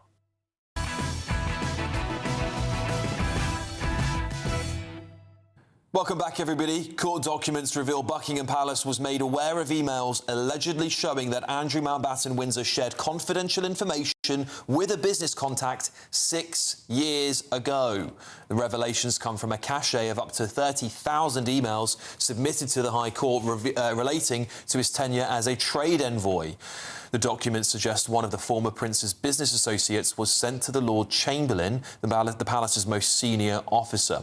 Well, it comes after the Telegraph reported the former prince reportedly leaked a confidential Treasury briefing to a banker friend while he was trade envoy. Well, Mr Mountbatten-Windsor has previously apologised for his past ties with Epstein, but has strenuously denied any wrongdoing. We're now joined by former royal butler to the then Prince Charles and host of Royals Uncensored podcast, Grant Harold. Grant, thanks very much for joining me this evening. This is yet another bombshell as part of Andrew Mountbatten-Windsor's ongoing scandal over Epstein. It's just piling up, isn't it, for the palace? Absolutely. I was thinking, I wonder how many phone calls are happening this evening on the back of this, because this is not great. I mean, it's really not good. And again, the palace, obviously, I'm guessing, haven't made a comment as yet. And even if they do, they'll probably say they're not going to comment where there's an investigation going on, is my kind of guess. At that time, it would be under the watch of Lord Peel, who was very close to the late Queen. And of course, if these emails, he was made aware of these emails and he didn't do anything with them, it's quite serious. But as I said, I don't think we'll get answers, certainly not at this moment in time. But it's not great, because again, it's the palace being aware of something and then sitting on it for several years, and only now is it come to the light, that we're actually now discussing it. Yeah, Grant, of course, this is not good for Andrew Mountbatten-Windsor, but it's also not good for the palace. If they had these emails and knew about this story, there'll be a lot of questions asked, particularly by journalists and the British public, as to whether the palace have done the right have sat on this information and withheld it for so long, when actually there was quite damning evidence, perhaps, on the then Prince Andrew. Absolutely. And this is the thing. I mean, as you said, it's not great, again, for Prince Andrew. It's another nail in his coffin, without question. But, I mean, the palace, obviously, I mean, they've got certain ways of doing things. They've got different chains of command. There's different, it's not as simple as, if Lord Peel is aware of it, he's always got to speak to different people about it. What I will say, if I can, in the King's defence, is it doesn't necessarily... I think what people might misunderstand is they might think, well, why did the Royals not act on it? The Royal family may not have known anything about it. I mean, you've got to remember the Royal household is run by several top advisors. You've got the private secretary. They've got different departments. It doesn't mean to this information would have been passed on. Even the Queen may not have known about it. It's unlikely, but she may not have known anything about it. They may have decided to keep this quiet for whatever reason. They may have decided to sit on it and see what comes. Who knows? I mean, obviously that's what hopefully we'll find out in due course. But that's the only thing I would say, is that it doesn't mean to say the King may have first heard of it today as well, for all we know. Yeah, Grant, can I move us on to a slightly different story, but keeping with the royal theme here, because we've seen reports that Frogmore Cottage, that sort of controversial cottage now that was gifted to Harry and Meghan, who went and made millions of pounds of changes to it, is perhaps going to be reversed. Is that to remove any sign of Harry and Meghan ever being there? And has it just been a massive waste of money, because they weren't there very long, were they? No, they were hardly there. And of course, remember, they did pay the money back. There was that huge discussion about the money. And of course, it was paid back by them. But I mean, it's quite shocking. I mean, I've said on the show that I'm on, I've even said that the worrying bit is this is a huge amount of waste of money. If they're ripping it all out, I mean, we're talking about millions, and then to rip it all out and redo it again. And as I actually pointed out, Clarence House, which was completely revamped after the death of the Queen Mother back in 2002 for the King taking it on, that hasn't had another revamp since. I mean, it gets the odd touch up here and there, but it's certainly not millions, and this is a waste of money. Yeah, I certainly agree with you. Well, listen, thank you so much for joining me this evening. That's former royal butler to the then Prince Charles and host of Royals Uncensored podcast, Grant Harold. Always good to see you, Grant. Thanks for joining us. Look, coming up, I'm going to bring you all of tomorrow's front pages. Lots to get into. Don't go anywhere. See you in a tick. I forecast a perfect holiday in the sun. Weather looking good then? For sure, and no worries about our travel insurance. All Clear Travel Insurance sponsors GB News Travel Destinations Forecast. Hello. If you're heading away this weekend, there will be some showers here and there across eastern areas of Europe, but mostly plenty of sunny and dry weather. You can see a few showers dotted around Greece and Turkey. Italy seeing the odd shower as well, but mostly it's going to be a predominantly dry and sunny picture if you're heading to parts of Europe. Across Madeira and to the Canary Islands as well, there'll be plenty of warm sunshine. Temperatures generally in the high 20s, if not low 30s. Have a good day. All Clear Travel Insurance sponsors GB News Travel Destinations Forecast. Good evening. Welcome to your GB News weather update from the Met Office. The hot spell has finished. We've got rain in the northwest and then it's feeling fresher for all of us as we go through tomorrow with sunshine and showers. Low pressure in charge across the northwest. This cold front will drive outbreaks of rain and fresher air behind it. High pressure holding on in the east. So cloudy as we go through the evening across eastern areas, but to the north and west, that's where we could see some thunderstorms initially across Northern Ireland, pushing their way north and eastward. So a damp picture as we go overnight across Scotland and northern England. But for many, temperatures still holding up around 12 to 14 degrees. Through Sunday morning then, it's a damp picture across much of Scotland. Across Orkney and Shetland, that's why we see persistent rain. Some heavier bursts coming in to central parts of Scotland. Across Northern Ireland though, hopefully a little bit better. We should see some sunshine instead of the rain and a mixture of some showers. Elsewhere across England and Wales, largely cloudy. Best of the sunshine and dry weather is going to be across eastern parts to start Sunday morning. For most of us though, that cloud will start bubbling up and thickening. We could see a few showers around. Most places largely actually dry. Most focus for some showers is going to be across Scotland, particularly across the northeast of Scotland where they could turn thundery. But for all of us, it's feeling fresher out there. Temperatures now returning closer to average. Still warm in the sunshine though, 24, 25 degrees, and hopefully feeling more pleasant where you catch the sunshine across Northern Ireland and Scotland. Now as we start meteorological summer on Monday, it's a bright start across the east, but it won't last long. We'll see cloud and outbreaks of rain arriving from the west. Some of that could be heavy at times. And then as we go into Tuesday, it's a showery theme again, but temperatures generally around average for this time of the year. Bye-bye. From cold mornings to warm family brunches, From football to tennis in the car, in the kitchen. GB News breakfast is there. with the stories you need and the conversations that matter. Anyway, let's talk business. Well, it has been a historic night in British politics. It's astonishing, isn't it? We're here again to start your day just right. GB News breakfast. Every morning from 6 a.m. Only on GB News. Britain's news channel.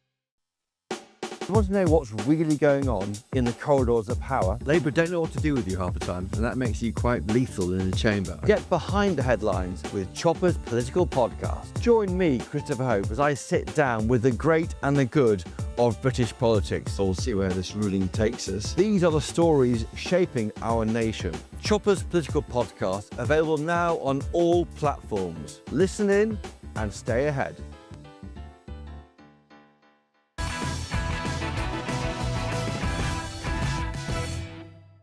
Welcome back, everybody. I've got your newspaper front pages for tomorrow here with me. Let's have a quick look. The Daily Mail.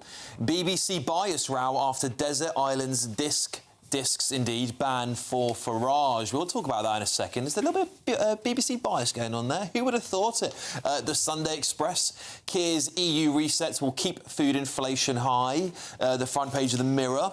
Kids' social media ban within weeks. The Sunday Telegraph. Benefit checks watered down. The Observer. Labour rips itself apart. Yeah, this is, of course, the ongoing battle. It's quite a good front page, actually. The ongoing battle between Starmer, Andy Burnham and Blair, I think. Should we get the thoughts of my panel on these front pages first? There's a BBC bias row happening, Sebastian. Apparently now that Nigel Farage has been banned from Desert Island Discs. Yeah, this is really frustrating. So bearing in mind we only have the front page. Yes. I'll read you out part of this. The BBC says, we do not ban any individuals from appearing on Desert Island Discs, and that includes Mr Farage. And then it talks a little bit about the biography that this story has come from, and it says he quotes the BBC source as saying, And that's the end of the front page. Oh. So we don't know what's going on here. We'll find out the rest of it there. But let's assume that the front page is correct for now, right? Is it fair for the BBC, if they are banning Nigel, let's just go on the assumption that they have, would it be fair for any broadcaster to do that? No, I don't think so. I mean, another broadcaster, maybe. They're private companies. They can do what they want. The BBC is a public service broadcaster. They have to represent the desires of the country in what they programme. And so I think banning anyone from Desert Island Discs would be a huge mistake. And I hope that this is not true. I hope they haven't done it. Yeah, Chloe, the producers here are alleged to have been saying that they are fearful of a backlash from other potential guests.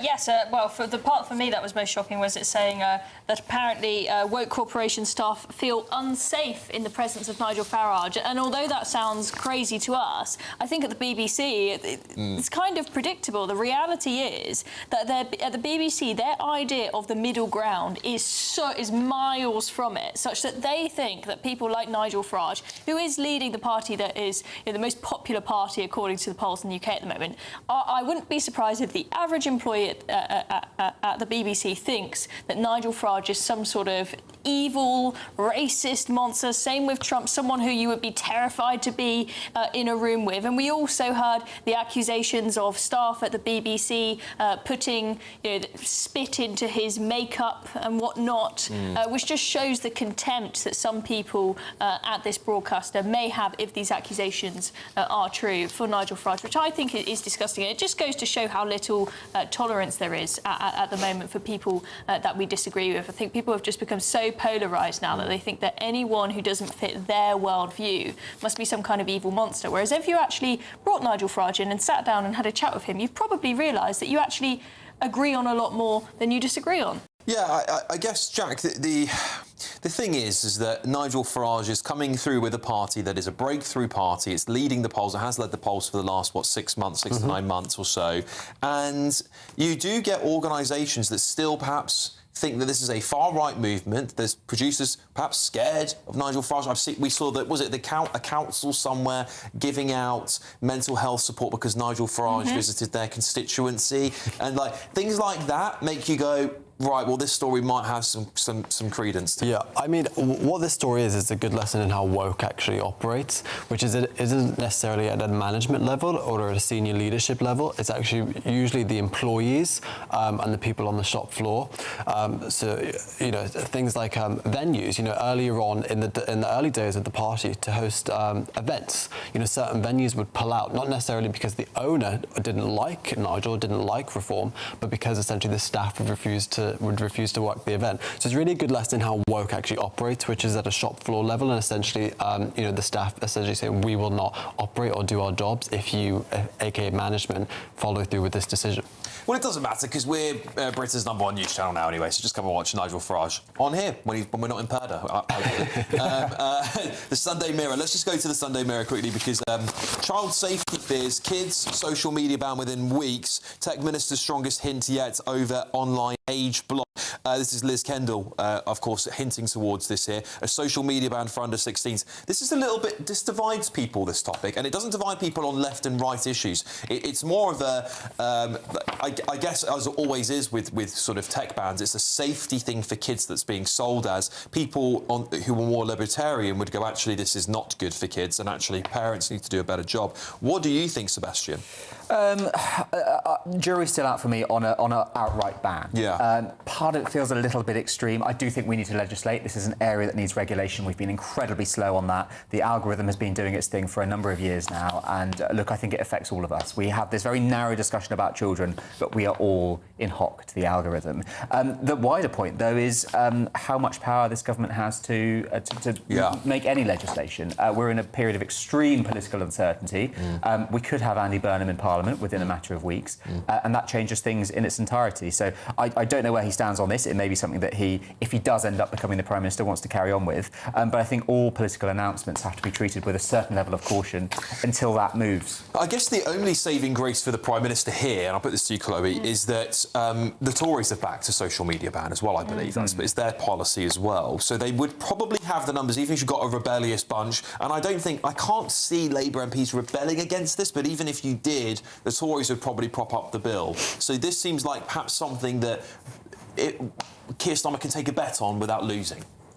Yeah, and I think it's probably at a time when he wants to do something that will unite people left and right, when at a time when almost everything the Labour Party does seems to just cause more chaos and more unpopularity for him. Maybe thinks that this would be a good idea for that reason. On the point of whether I would back a social media ban, I do think that a blanket ban probably seems a bit too far. But what I would say about this is all this talk about the Online Safety Act, everything has been very focused on what the awful things that kids can access online, which of course can be very harmful. But I think what is often missed is the damage that short-form content does to children's brains. Sure. I grew up with social media, and I do think I benefited from it in many ways. I really benefited from YouTube, where you could teach yourself so many things. Subjects where I didn't have attentive teachers in school, I could go to YouTube and learn that on YouTube. It was fantastic, but it was very different because we only had long-form content, Yes. which was not very addictive. It's the addictive nature. These kids, I teach maths, and I have kids who you can barely get them to sit for a maths lesson with me for an hour without them reaching for their phone to scroll on TikTok. It's addictive, yeah. It's completely wrecking their brains. The same for adults as well. But I think kids in particular, they don't quite understand the addictive nature of what they're looking at, and if you hook them then at that age, that's going to be stuck with them for life. So I think you could potentially, if it was not too difficult to do, change social media for under 16 so that on Instagram, for example, they only get carousels, they do not get any reels, and on YouTube they can on YouTube Kids, for example, you can only access long form content. You can't watch shorts on YouTube Kids. So clearly there is an ability to do that. I think that would be a good thing. Yeah, Jack, is there a nuanced discussion to be had about this, or is it a dangerous sort of path to follow for young people? Well, Chloe mentioned the Online Safety Act. If we look at that act and the reason why it was implemented was to make the online community and online platforms supposedly safer for people, when in reality what we found is that it's actually infringed on free speech. There have been huge free speech implications, and Chloe's right. Keir Starmer is needing a win currently. He's the most unpopular Prime Minister in modern history. He wants this win, and he thinks this is an easy get for him in Parliament. But quite frankly, all I would say is that it's a total distraction to the real issues that his government have actually failed to deal with, which is stopping the boats, illegal immigration, cost of living, high energy costs, youth unemployment. They have no real answers to any of the big major structural issues of our country. So instead, they're wanting a quick win with a ban on social media. It's much easier to ban something than to actually do something meaningful. You saw it with Rishi Sunak at the end of his tenure saying, let's ban smoking, let's ban disposable vapes, just to say that we've done something, because it's so much easier to ban something than to actually, for example, it's legacy build setting, some houses. isn't it? It's legacy setting as well. You see, I mean, again, we can't talk about anything local that might be happening across the country. I know it's a bit of an elephant in the room, but you all know the rules, unfortunately, broadcast TV for you.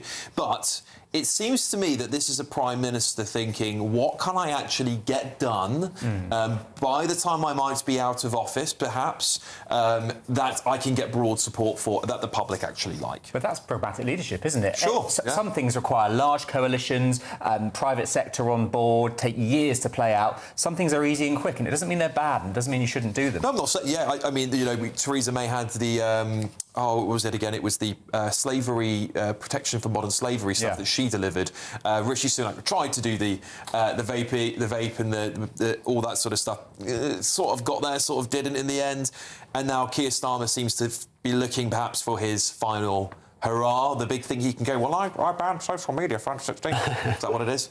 Yeah, see, this is the thing. I take Seb's point that sometimes when Prime Ministers do these things, it can be positive what they choose to do. But I don't think anybody is going to remember Keir Starmer and go, what a man of conviction. He was so passionate about the harms that social media causes to children that this was his #1 priority. No, he's been there for 2 years, and just as he realises, oh gosh, I'm in trouble, I'm about to lose my job, he's gone, oh quick, let's ban something. That's not really someone who you remember as someone who had, really stood by their principles. We have just had an entire raft of King's Speech bills for the next parliamentary session. This is only one of them. So it's a little bit cherry-picky to say, oh, God, look, he's panicking here. There's a lot of good stuff in there. Well, let's see if he's the man to deliver it. I think that's going to be the key question. Jack, is this the sort of thing Prime Ministers do when they're on their way out? It's like, that's this big policy that everyone can get behind. Yeah, well, was it Theresa May who implemented the net zero commitment as well? Yes. So Prime Ministers forcing things through at the last minute don't necessarily have great track records. Yeah. Well, I like the way that China do this. Their version of TikTok, for example, is just maths, science, education. So when they're scrolling through, they might build the same habit of scrolling, but they're learning as they do it. And I think actually, rather than depriving our young people of technology, we should just adapt the technology to what we want it to do, which is to teach our young people skills, teach them lessons, teach them education, and teach them how to critically think, actually. I think that'd be one of the best things we could do. I'm pretty sure in China you can only access TikTok for an hour or so a day. That's right, yeah, and the same for gaming consoles. So they don't ban the technology because they understand it will disadvantage them. What they do is they put new guardrails around and make sure those businesses comply. But anyway, has it worked in Australia? 60% of young people in Australia say that that they can still get on social media. And when I challenged the... sorry, I'm ranting a little bit here. When I challenged one of the writers of the online safety bill, she could not tell me, the former minister, what a VPN was without Googling it. So there we go. Do I trust our politicians with this stuff? Absolutely not. Coming up, The Independent has released its 2026 Pride list. As you'll never guess, who's on the front page. This is Alex Armstrong Tonight, only on GB News.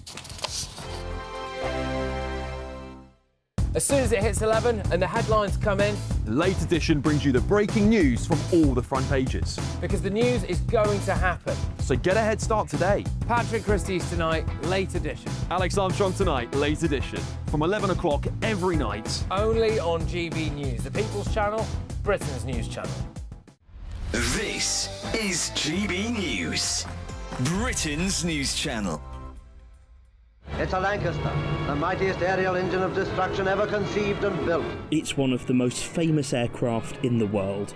During World War II, Lancaster bombers filled the skies of Lincolnshire as they completed missions across Europe and further afield. Over the last few years, GB News has followed the Bomber County Gateway Trust and their mission to immortalise this iconic plane for centuries to come. 8 years after the idea was born, members of the public have been given a glimpse of the sculpture on Freedom's wings up close for the first time. GB News viewers helped raise thousands of pounds for the project, which was led by the Trust's chairman, Charlie White. I'm really, really pleased. You know, it's been one of these things that, like I say, for the last 8 years we've been working on, and to sort of finally get it up and sort of here today, sort of have a dedication for it.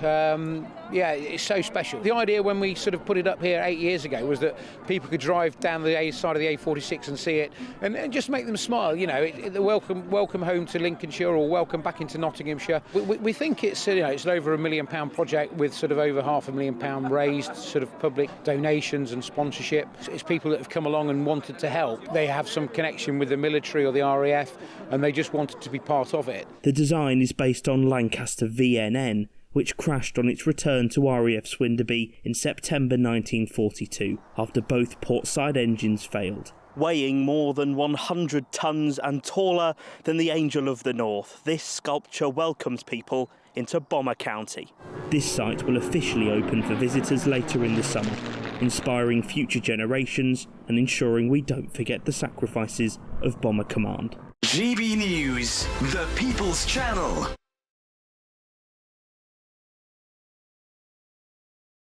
Britain deserves a newsroom that puts the facts and your voice first. Well, and that's what you get on GB News. Lively debates, lively conversation. And we're not afraid to hold power to account. And each other. So join me, Andrew Pierce. And me, Miriam Gates, for Britain's Newsroom, weekdays from 9:30 on GB News. Join me, Nana Akwe, for an informative, interactive news programme with a difference. It's fun. No, he didn't say that, Dave. I'm so surprised. I think there's an element of truth to that. Join me from 3 p.m. every weekend, only on GB News, Britain's news channel.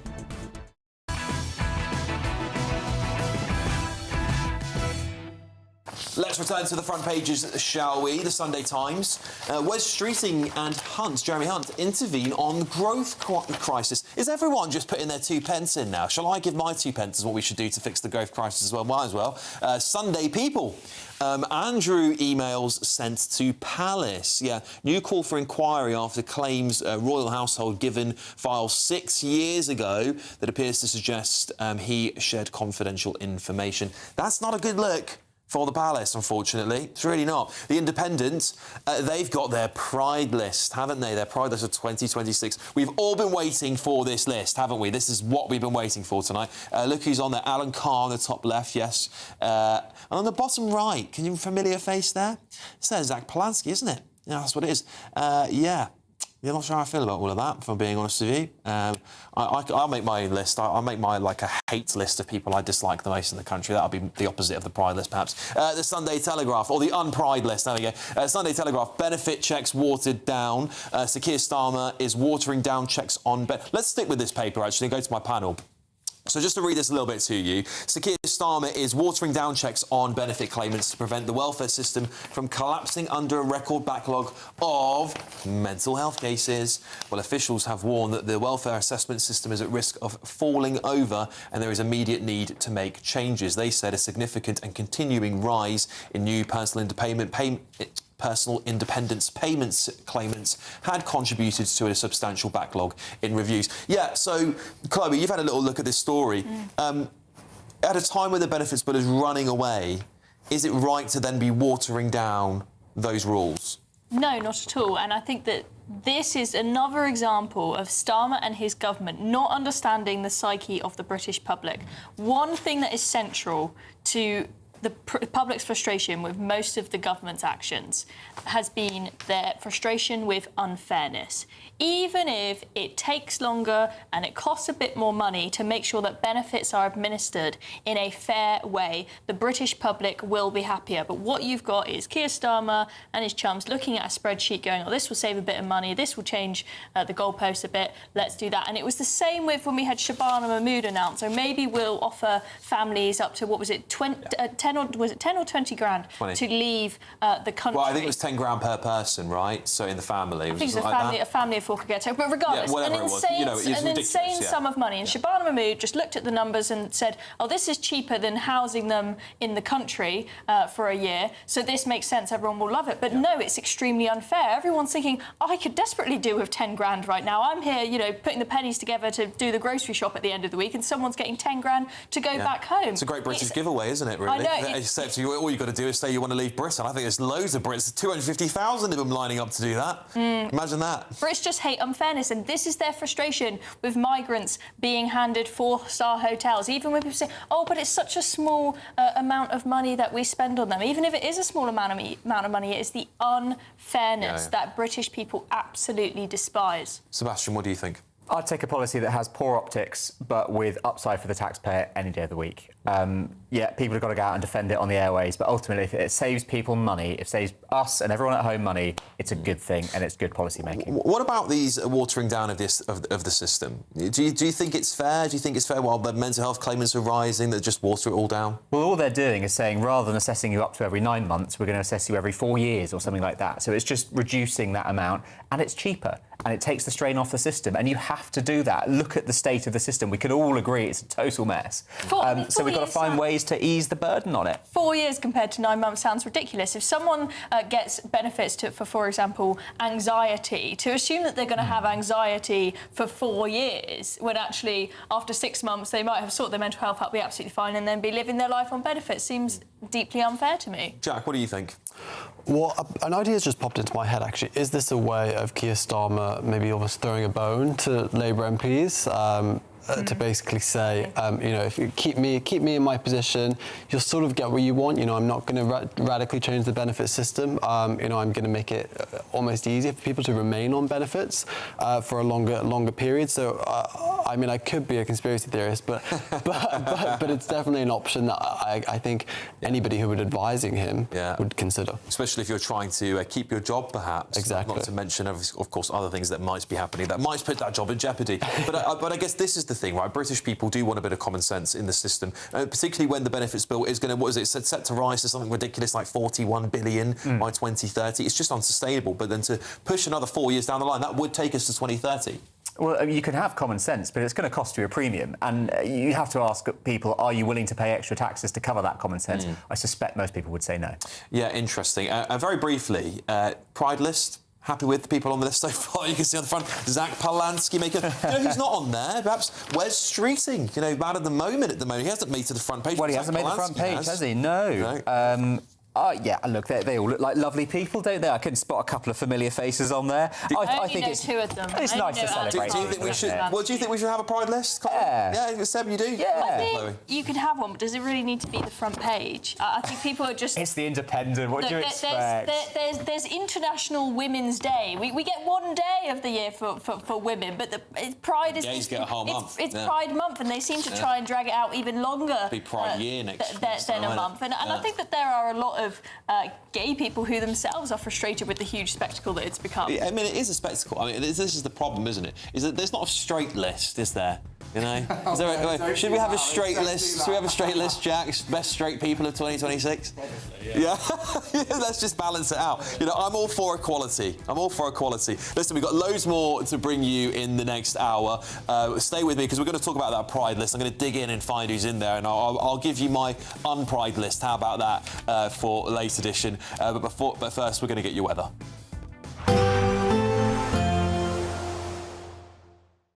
Expect warm spells with the odd rude interruption. Box Boiler sponsors the weather on GB News. Good evening. Welcome to your GB News weather update from the Met Office. The hot spell has finished. We've got rain in the northwest, and then it's feeling fresher for all of us as we go through tomorrow with sunshine and showers. Low pressure in charge across the northwest. This cold front will drive outbreaks of rain and fresher air behind it. High pressure holding on in the east. So cloudy as we go through the evening across eastern areas, but to the north and west, that's where we could see some thunderstorms initially across Northern Ireland, pushing their way north and eastward. So a damp picture as we go overnight across Scotland and northern England. But for many, temperatures still holding up around 12 to 14 degrees. Through Sunday morning then, it's a damp picture across much of Scotland. Across Orkney and Shetland, that's where we see persistent rain. Some heavier bursts coming in to central parts of Scotland. Across Northern Ireland though, hopefully a little bit better. We should see some sunshine instead of the rain and a mixture of some showers. Elsewhere across England and Wales, largely cloudy. Best of the sunshine and dry weather is going to be across eastern parts to start Sunday morning. For most of us, though, that cloud will start bubbling up and thickening. We could see a few showers around. Most places largely actually dry. Most focus for some showers is going to be across Scotland, particularly across the northeast of Scotland, where they could turn thundery. But for all of us, it's feeling fresher out there. Temperatures now returning closer to average. Still warm in the sunshine, though, 24, 25 degrees, and hopefully feeling more pleasant where you catch the sunshine across Northern Ireland and Scotland. Now, as we start meteorological summer on Monday, it's a bright start across the east, but it won't last long. We'll see cloud and outbreaks of rain arriving from the west. Some of that could be heavy at times. And then as we go into Tuesday, it's a showery theme again, but temperatures generally around average for this time of the year. Bye-bye. Expect warm spells with the odd rude interruption. Box Boiler sponsors the weather on GB News.